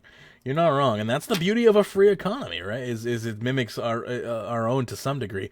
It will let me continue on here. It will revitalize interest in other items to merch. Yes. Skilling supplies could also rise as the rich players shift their attention to other items to dabble in. This person just thinks that like merchanting is dead or something. Like, I'm not sure what's happening here. The money which they spend on these items would be given back to the poorer players. Oh, is that what, are we implementing some sort of tax? And then the poorer players would have to spend that money on the items that have gone up in price. They earn levels. Yeah, exactly. You're right. I didn't even think about that. You're right. You've just increased the baseline of trading across the board inconsequentially. A good example of similar implementation was bonds. Was it, though? The GP from the richer players ended up going into the hands of the people who bought the bonds. Is it, though? The GP from the rich... Okay, I guess so, yeah. Leading to a better distribution of wealth. But you didn't... That's just not because they real felt life like money into fake money. Yeah. That's a completely different system. Yeah. I was like, something doesn't sound right here. Exactly that. Yeah, the fact that that's rich people. There's people who are rich in real life and they're getting everything. Yeah, they completely leave out the fact that bonds, can be bought with real money, and no other item can be. Right now, by letting the rich invest most of their wealth into party hats, the wealth is not being distributed well amongst the players of RuneScape. If done like a raffle, even if the poor players won, it would be a small amount of them. It's better to benefit the RuneScape community as a whole, distributing the wealth more evenly. Okay, Bernie. I see this is an easy way to solve 3 problems and save developer time. Really? Is it, though? Like, I feel like I've said that a lot, but, like, I feel like they're not saying much of anything, except... Oh, my God, just bonds, here's because, and now everything will just be cheaper, except it won't be. Excuse me? This benefits a huge majority of RuneScape players. You just keep saying these. They're like this. Was this written by a politician? It sounds nice if you don't understand what anything is. Yeah, this person has a very almost no understanding of how the market actually works in RuneScape. This was written by somebody who is applying for an economics job that doesn't know economics. Like, I expect our chief economic advisor of the United States to have written this. Like, seriously. This is just really... if you ever want to demonstrate the fact that you don't understand how economics work, this is a great way to do it. So there you go. That's all I got. Like my next does anyone have anything else they want to talk about as far as the rare markets go? Because I'm about to just shut it down with shit posts for the rest of the show. So speak now or forever hold your peace. My brain is ready for the shit posts because I'm a bit broken right now. My brain is ready for the shit posts as well. And just like Mellow34, my journey is also over when it comes to complex thinking for the rest of the show. So this post is called My Journey is Over by Mellow34. The game I spent 8 years on has finally disappointed me. Wow, 8 years before a game disappointed you? That's actually pretty impressive, considering I am disappointed every time I log in. But let's go from the start. When I was 12, I used to do newbie free-to-play stuff, like trying to make money by cooking pies. That was like the best. The actual immersion that I got from like picking my own wheat and using the windmill and stuff like that. I got 40k GP an hour. We all went through that. I wish I got 40k GP an hour back when I was a noob. With time, my character grew a little stronger. I started questing, which was my favorite thing in RuneScape. With my Addy armor on, I once completed Dragon Slayer. It felt effing fantastic, and we all went through that. I was a free-to-play for a long time, but then I bought membership for the first time. I remember the first thing I did was try to make money. I went from telegrabbing Zammy wines to charging water orbs in the wildy. Then I discovered flipping. Hang on. Uh-huh. Water orbs are not made in the wildy, they're made in Catherby. You're right. Do you have to walk through the wildy to get up those stairs? I think it means air no, I think it means the air orbs. Gotcha. Air Orbs are the one in the wildy. The others you Doesn't even remember his own childhood. Jeez. Nice call there. After some time, I managed to afford an AGS, which was about 30 million at the time. We all went through something like that. When EOC came out, I hated Jagex, but could really not stop playing RuneScape. That was one of the games I grew up with. Many of us went through something like that. Did we? Did we all go through that? I'm not quite sure. When old school RuneScape came out, I was the happiest mother effer on earth. I actually liked a lot of the new content, and to this day, dungeoneering is still my favorite skill. I knew I didn't like this person. I think that should have been the last one, but I digress. As I was saying, even though I liked a lot of the new content, old school RuneScape was much more similar to the game I used to know. No shit. You're telling me that an older version of the same game that you're playing is more like the older version of the game you used to play? Huh, riveting. As soon as I could, I bought membership again and started playing. I lived the fresh new start hype. I do love that new fresh start hype. Those of us lucky enough went through that. On old school RuneScape, I reached goals I had not reached before. I finally got a fire cape, 299s, and a quest cape. All hard diaries completed, max slayer gear, and quite a bit of money. That's not much at all, but for me, it meant a lot. But how much? Only now I understand. That's not much at all. Only thousands of hours of play. Yeah, that's it. Not much. I hadn't been playing for about 2 months, and today I wanted to get back on that no XP waste. When I tried to log in, the client said my account was blocked.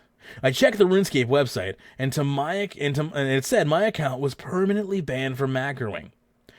Effing hell, I did not macro. I worked hard for everything I had, and even though it was not much, I was so damn satisfied about it. No chance of recovery, because they don't accept appeals anymore. I haven't cried over this. I've always been quite a sensitive person, but I've never remembered crying over a video game. I've cried over plenty in my time, especially not at 20 years old. Don't make me feel bad, man. It's not really about the account. It's about the way I've been treated by a company I gave a lot of my time to. And now, what is left to do? Hate this game? I could never. Hate Jagex? What would be the point?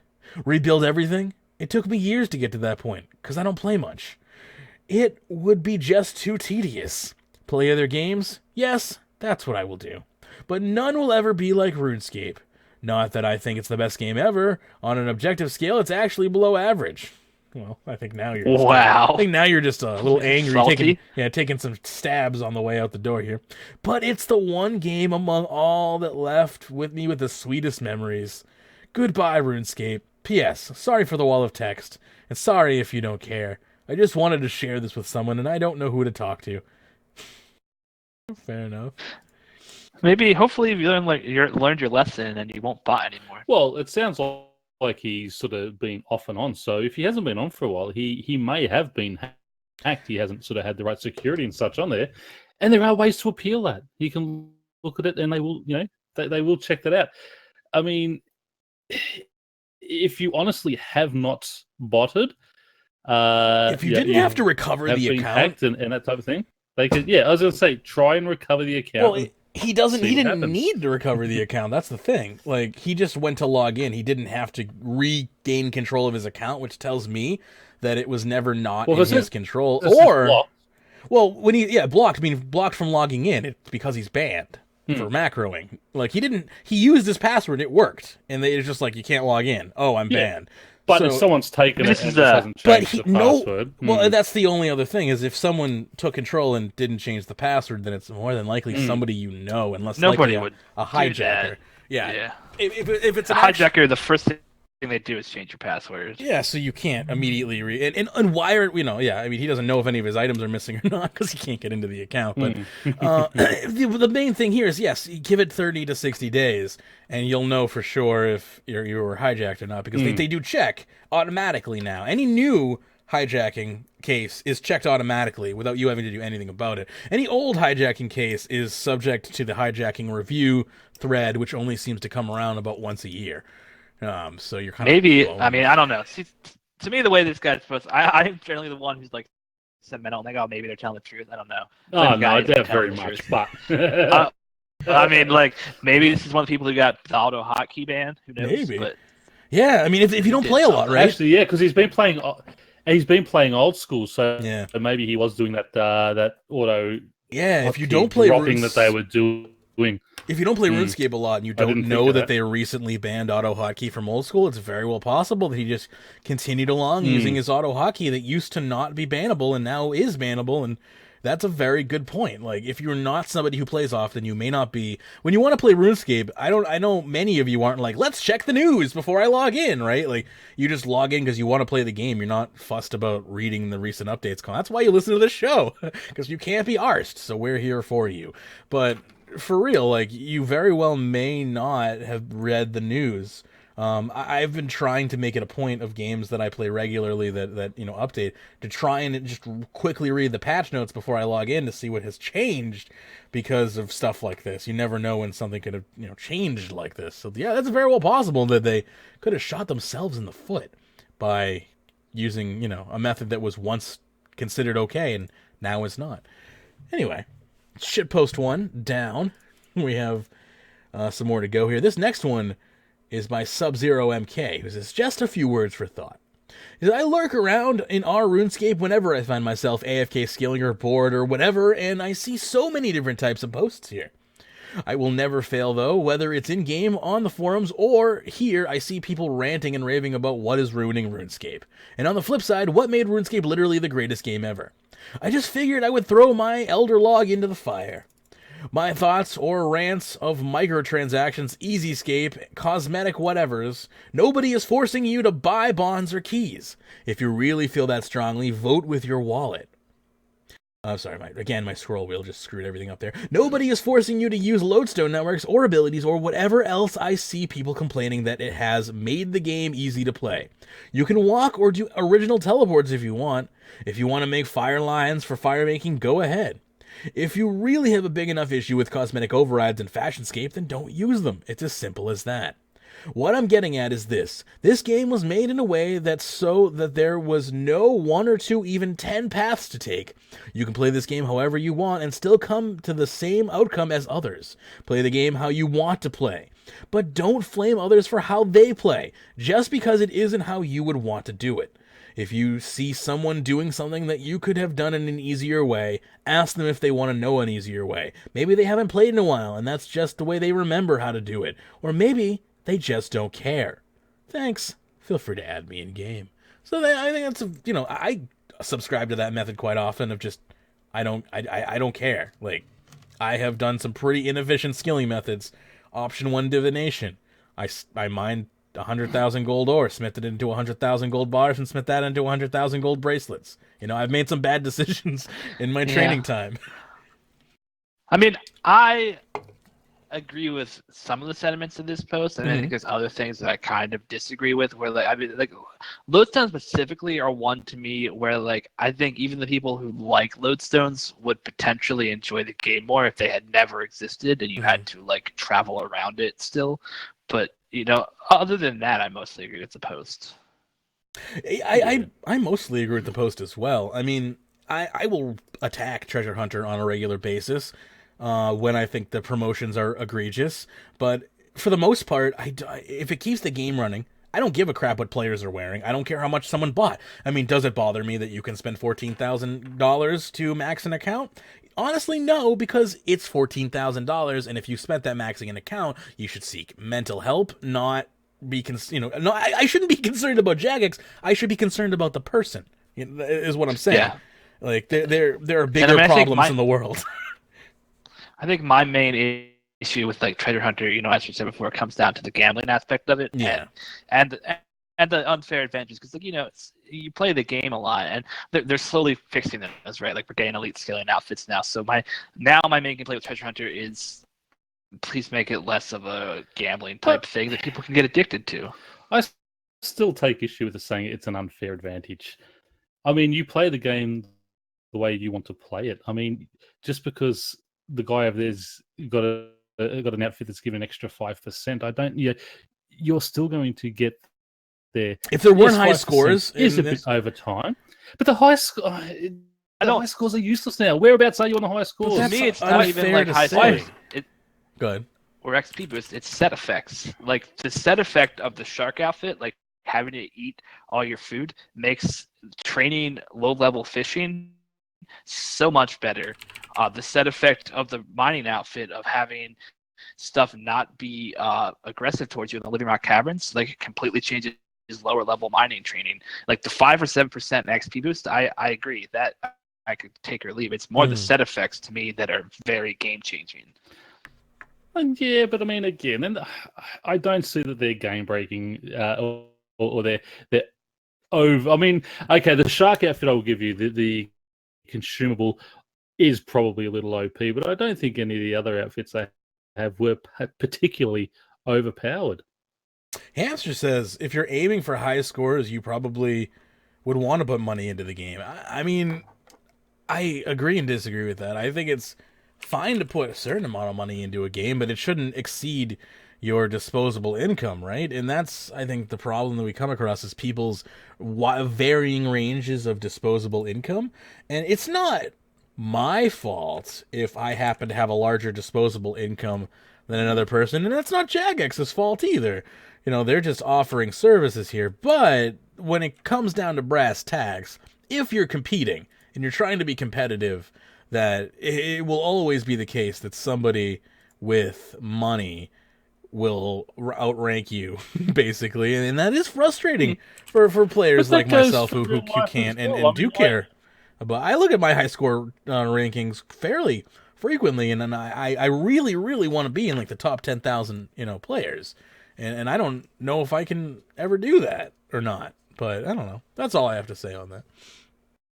Well, there's so many people, who are maxed and such. I mean, it's just Sure. unless you're on the front page, I think really that type of thing is pretty pointless. But I mean, that goes for real life as well. What you're saying about the real life money. I mean, I used to play a lot of poker tournaments and a lot of rebuy tournaments.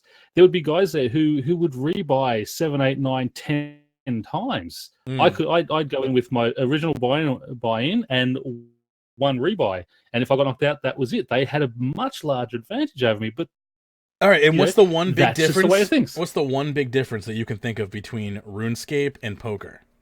I mean, there's one big glaring difference. No, I'm talking about a game that I enjoy. Okay, but you're comparing apples to oranges. You're comparing an adult game that is highly regulated by the government and cannot be just played. And yeah, it's a game you enjoy, but it's expected that you buy in with a certain amount of money, and people like it's made. That is specifically a game made for spending money. Like that is literally what the game is designed around. Whereas RuneScape, it's the whole game is not about winning money and losing money. But traditional poker tournaments were a single buy-in. That was it. Once you got knocked out, that was done. But then they started introducing these rebuy tournaments to make more money because a house takes a 10%. Well, I don't like that either. That sounds pretty scummy. What they do with RuneScape. They've got the keys, which then, they're getting more money out of that. It's bringing more money into the game. It's the same type of, yes, they are different games, but the concept of it, of bringing more money in for the house, or in this case, Jagex, is the same type of thing. Those who can afford it will do it. Those who can't, don't.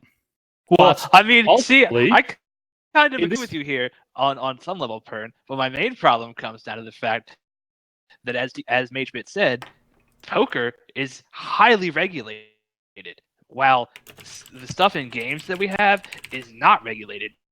We don't know the odds of Treasure Hunter. We don't know if they change the odds per minute, per hour, per day, per roll. Like, you have no idea what your actual chances are on such things. So that's where, at least me personally, a big part of the issue comes down to, is that government regulations have not caught up with where gaming companies are. But do you really think Jagex are going to really scam their player base like that? Because eventually, if they are doing something like that, eventually there's going to be a whistleblower there who's going to let it out. I don't think that they would ever take that risk and be adjusting odds and all that type of thing to get that extra $5 out of someone. Point. Like they are just. I do not think odds are stable on Treasure Hunter, like, at all. I think they played with that over time. I don't think they. No, I don't. They have their different tiers, but I don't think. Yeah, I would highly doubt very much that they would be adjusting that on any sort of regular basis. And we'll never know because it's it's a closed system. Exactly right.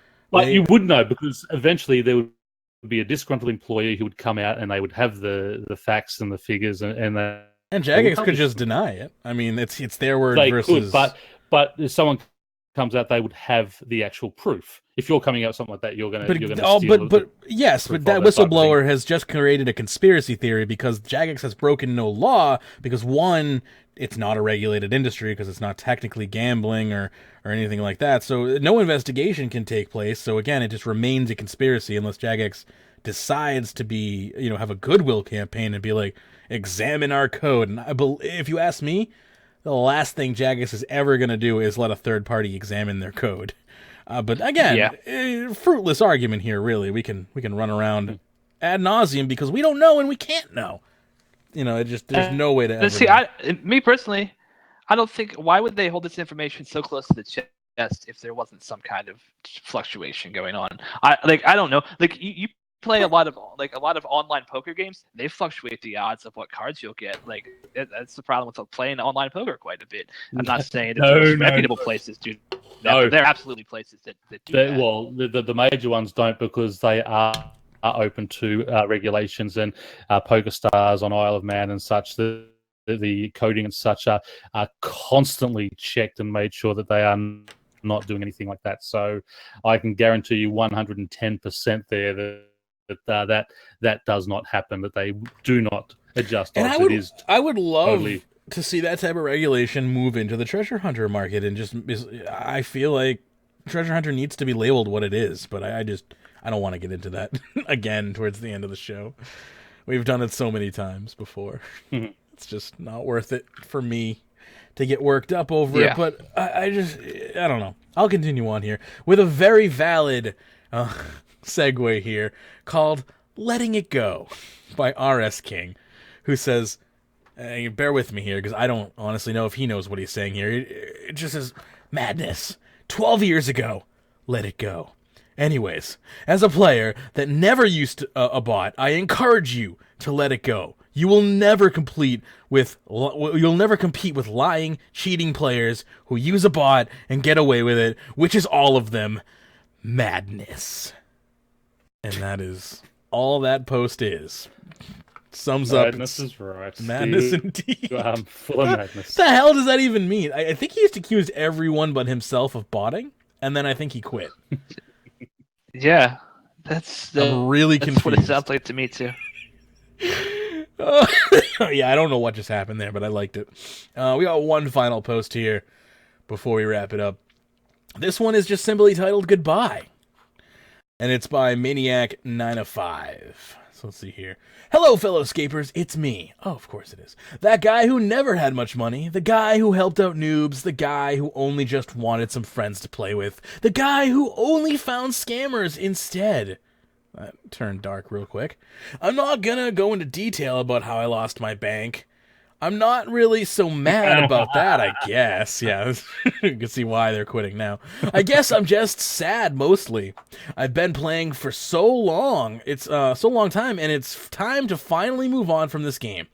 I'll always be grateful for all the memories I had playing this game. My first Barrows trip, my first Dragon Chain body drop, my first 10 million. All the hard times this game got me through.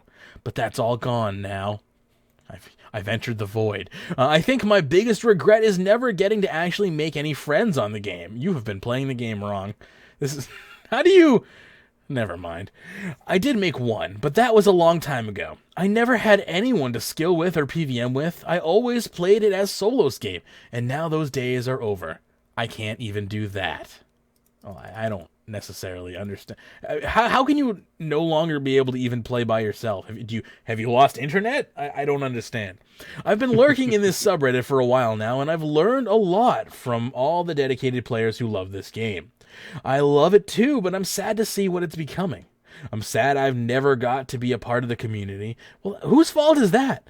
But I still got a lot from this game. It kind of hurts to move on, but when the time comes, you just gotta move forward. I've always told myself that when I quit, I would give my money to some noob and make his day so that he could enjoy it for years. But alas, we all know the rich get richer. My biggest regret is that one noob who would have had a nice stack to get him started with will never know that kindness. This is melodramatic piece of... I hope he never has to be on the sorry end of the scammer. Listen, it's a cold, dark world out there. Everyone gets scammed. I know people on Reddit hate these kinds of posts, so let me make one anyway, is basically what you're saying there. To all you people who still get to enjoy it and love it, I hope you get to do so for many years. Just remember, don't be mean to the noobs. And on that note... This person got cleaned out. Yeah, it does sound like that person got cleaned out.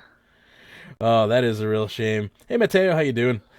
If you've got scammed for money, you've only have yourself to blame. I'm sorry, but if you've been playing this long, and it sounds like what he said that all the years he's put in, so he's been playing a long time. He's got no one else but himself to blame for getting scammed. RuneScape is one of those games that you pretty much have to play watching your back constantly. And I hate to say it like that, and that is also not necessarily a bad thing. RuneScape is just the kind of game that you need to use critical thinking in. You can't trust that everyone has your best interests at heart and that they're not out just looking out for themselves and just trying to make a quick buck. RuneScape is one of the few games out there that really, to me, feels like, no pun intended, a second life. Like, it really feels like everyone in this game world is unrestricted as it should be. And yes, people do get punished for cheating and whatnot, but the average scammer goes pretty much unscathed for quite some time before that, and that's just unfortunately how life works. Before somebody's apprehended, they generally have to commit a couple of crimes first.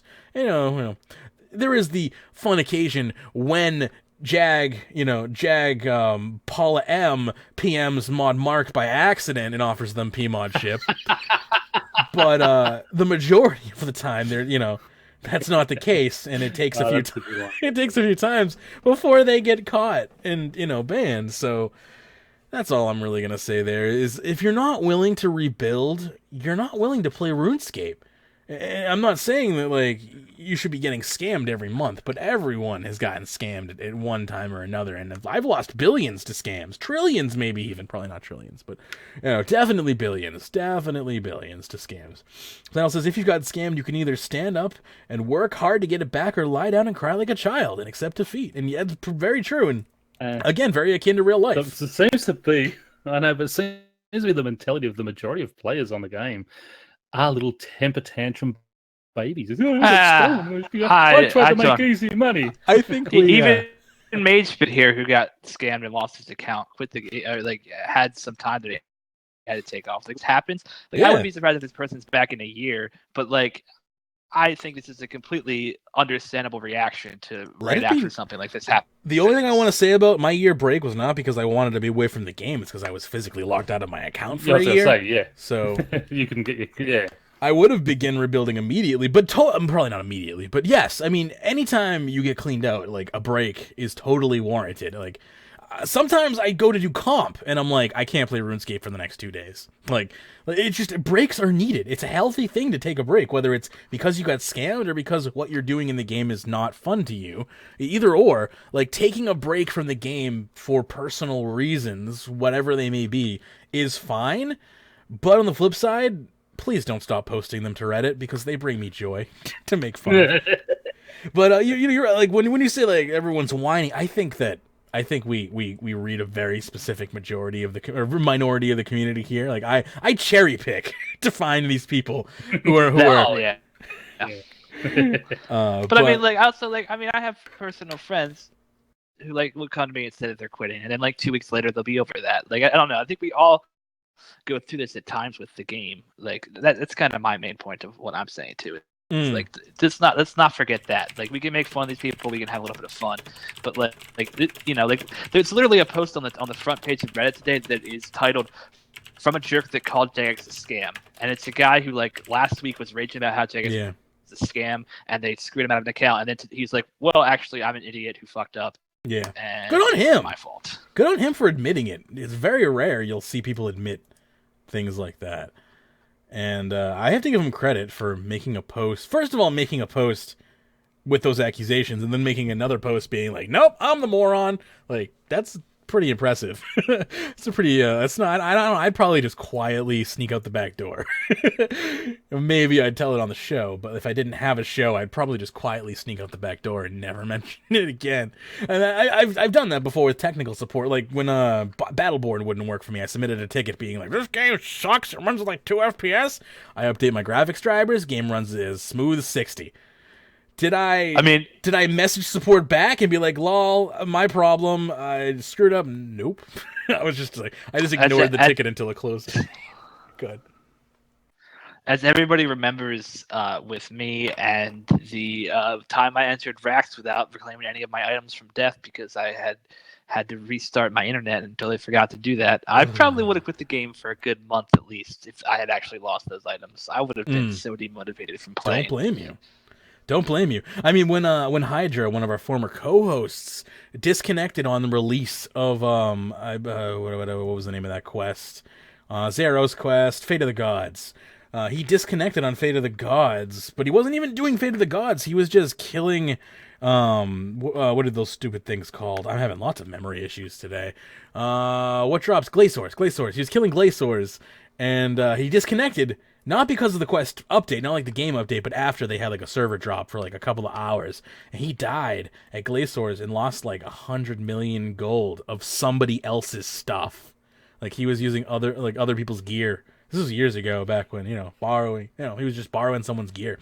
And yeah, can you imagine that? Not only like losing all your items and being demotivated, but still having to play, or at least being honorable enough to play to get somebody else's items back. Like, oh, I can't even imagine. And that's why I don't borrow. Well, at least you don't have to worry about that anymore. But for the longest time, I refused to borrow items from people because I would be like, I wouldn't be able to play. I wouldn't be able to do it. That would just be the enemy if I knew how to get somebody else's stuff. Well, you still have to worry about it because, I mean, I had, when at Rex, this was only like 2 months ago, I did have David's Ascensions with me. So if I would have lost those, I would have had to have paid them back. I remember when Virago was released, I was, at that time I was fighting God Wars bosses, but because you needed the 40 kill count and they were having issues, I thought I'm just going to go fight the Queen Black Dragon because it's so easy to get back to your grave there when you die, straight outside. And they had the big crash. I had my newly bought Drygor was on me, and all my armor and such, and the big crash that Virago was causing, and the servers went out for 2 or 3 hours, and I lost everything then. This is why the new death system is freaking amazing. Yeah, we take it for granted. Yeah, let's not what it was like before. Yeah, that's right. That's right. I mean, that most cost of my me over 100 mil at that time. Most of my boss concerns are still from the old death system. I just haven't gotten over the fact that I don't have to. I'm just mentally scarred, and I have to get over that. Yeah, I mean, I wouldn't have tried to fight Rax. I don't even know if I would have tried to learn how to do it or solo Vindicta as quickly as I did. The deaths, it's just so much less to worry about now. Because even if your internet goes out or the game crashes, you got 24 hours to get back, and that is, oh my god, it's such a relief. Indeed, it is a relief when you get back in time for sure. Yeah, anyway. That's right. Because I mean, the bosses, Rax and that you would know because you can't teleport out if you start dying. Yeah, the other bosses. Not so good because you always take an emergency teletab with you, but Rax, once you're in there, you're stuck in there. Yeah, it used to be if I went below 3k health, it was screw it, I'm here. I ain't risking. I remember going into Rax once and taking my ascensions, taking everything, and forgetting to take my arrows. My bolts, and you're sitting in there. You've just got to sit there and just die. And you've got a pack yak full of food and everything. Is going to sit there. Hey, thank you. I won't accept defeat. Down the drain. It's funny too because Mage, you probably remember this. I know Perm, but back when gravestones first came out, it was a very similar feeling where gravestones stuff would just appear on the ground after I think it was a minute or something like that after you died. It would just be straight up available to anybody to pick up, and they introduced gravestones. And back then that felt like a huge upgrade, but now I couldn't even imagine going back to them. Yeah, I hope we never go back. So I remember I just remember just going for my gravestone is 2 minutes and just fighting it, just working out the best way to get to that 15-minute gravestone, just doing everything to get to that as quick as possible. Right? Oh, I never want to have to worry about fighting against the clock to get back to a grave in time. No, I hate like timed events in games as it is, where it's like, I gotta complete this quest. The building's on fire. Get out in 5 minutes. Like, I hate stuff like I just make it artificial pressure. I don't need an actual timer on the screen. All games that have ever done that to me in my 29 years of existence, I hate you for it. You've probably caused the anxiety disorder that I currently have, and my neuroticisms with time. I don't know. Anyway, I definitely am glad that we don't have that crappy grave system anymore, unless you want to double grave yourself or something stupid. But anyway, that's all I got. Anyone else have anything else they want to bring up? You can play old school. You can play old school, you're right. Then you can... Do they have a grave system? I don't even know if they have a grave... They must have a grave system, right? I believe they have a grave system. I've never died in that game, but I'm guessing they do. I think it came out in like 2006. Yeah. All I've done in old school is fish, pretty much. I am like level 50 fishing, if that counts for anything.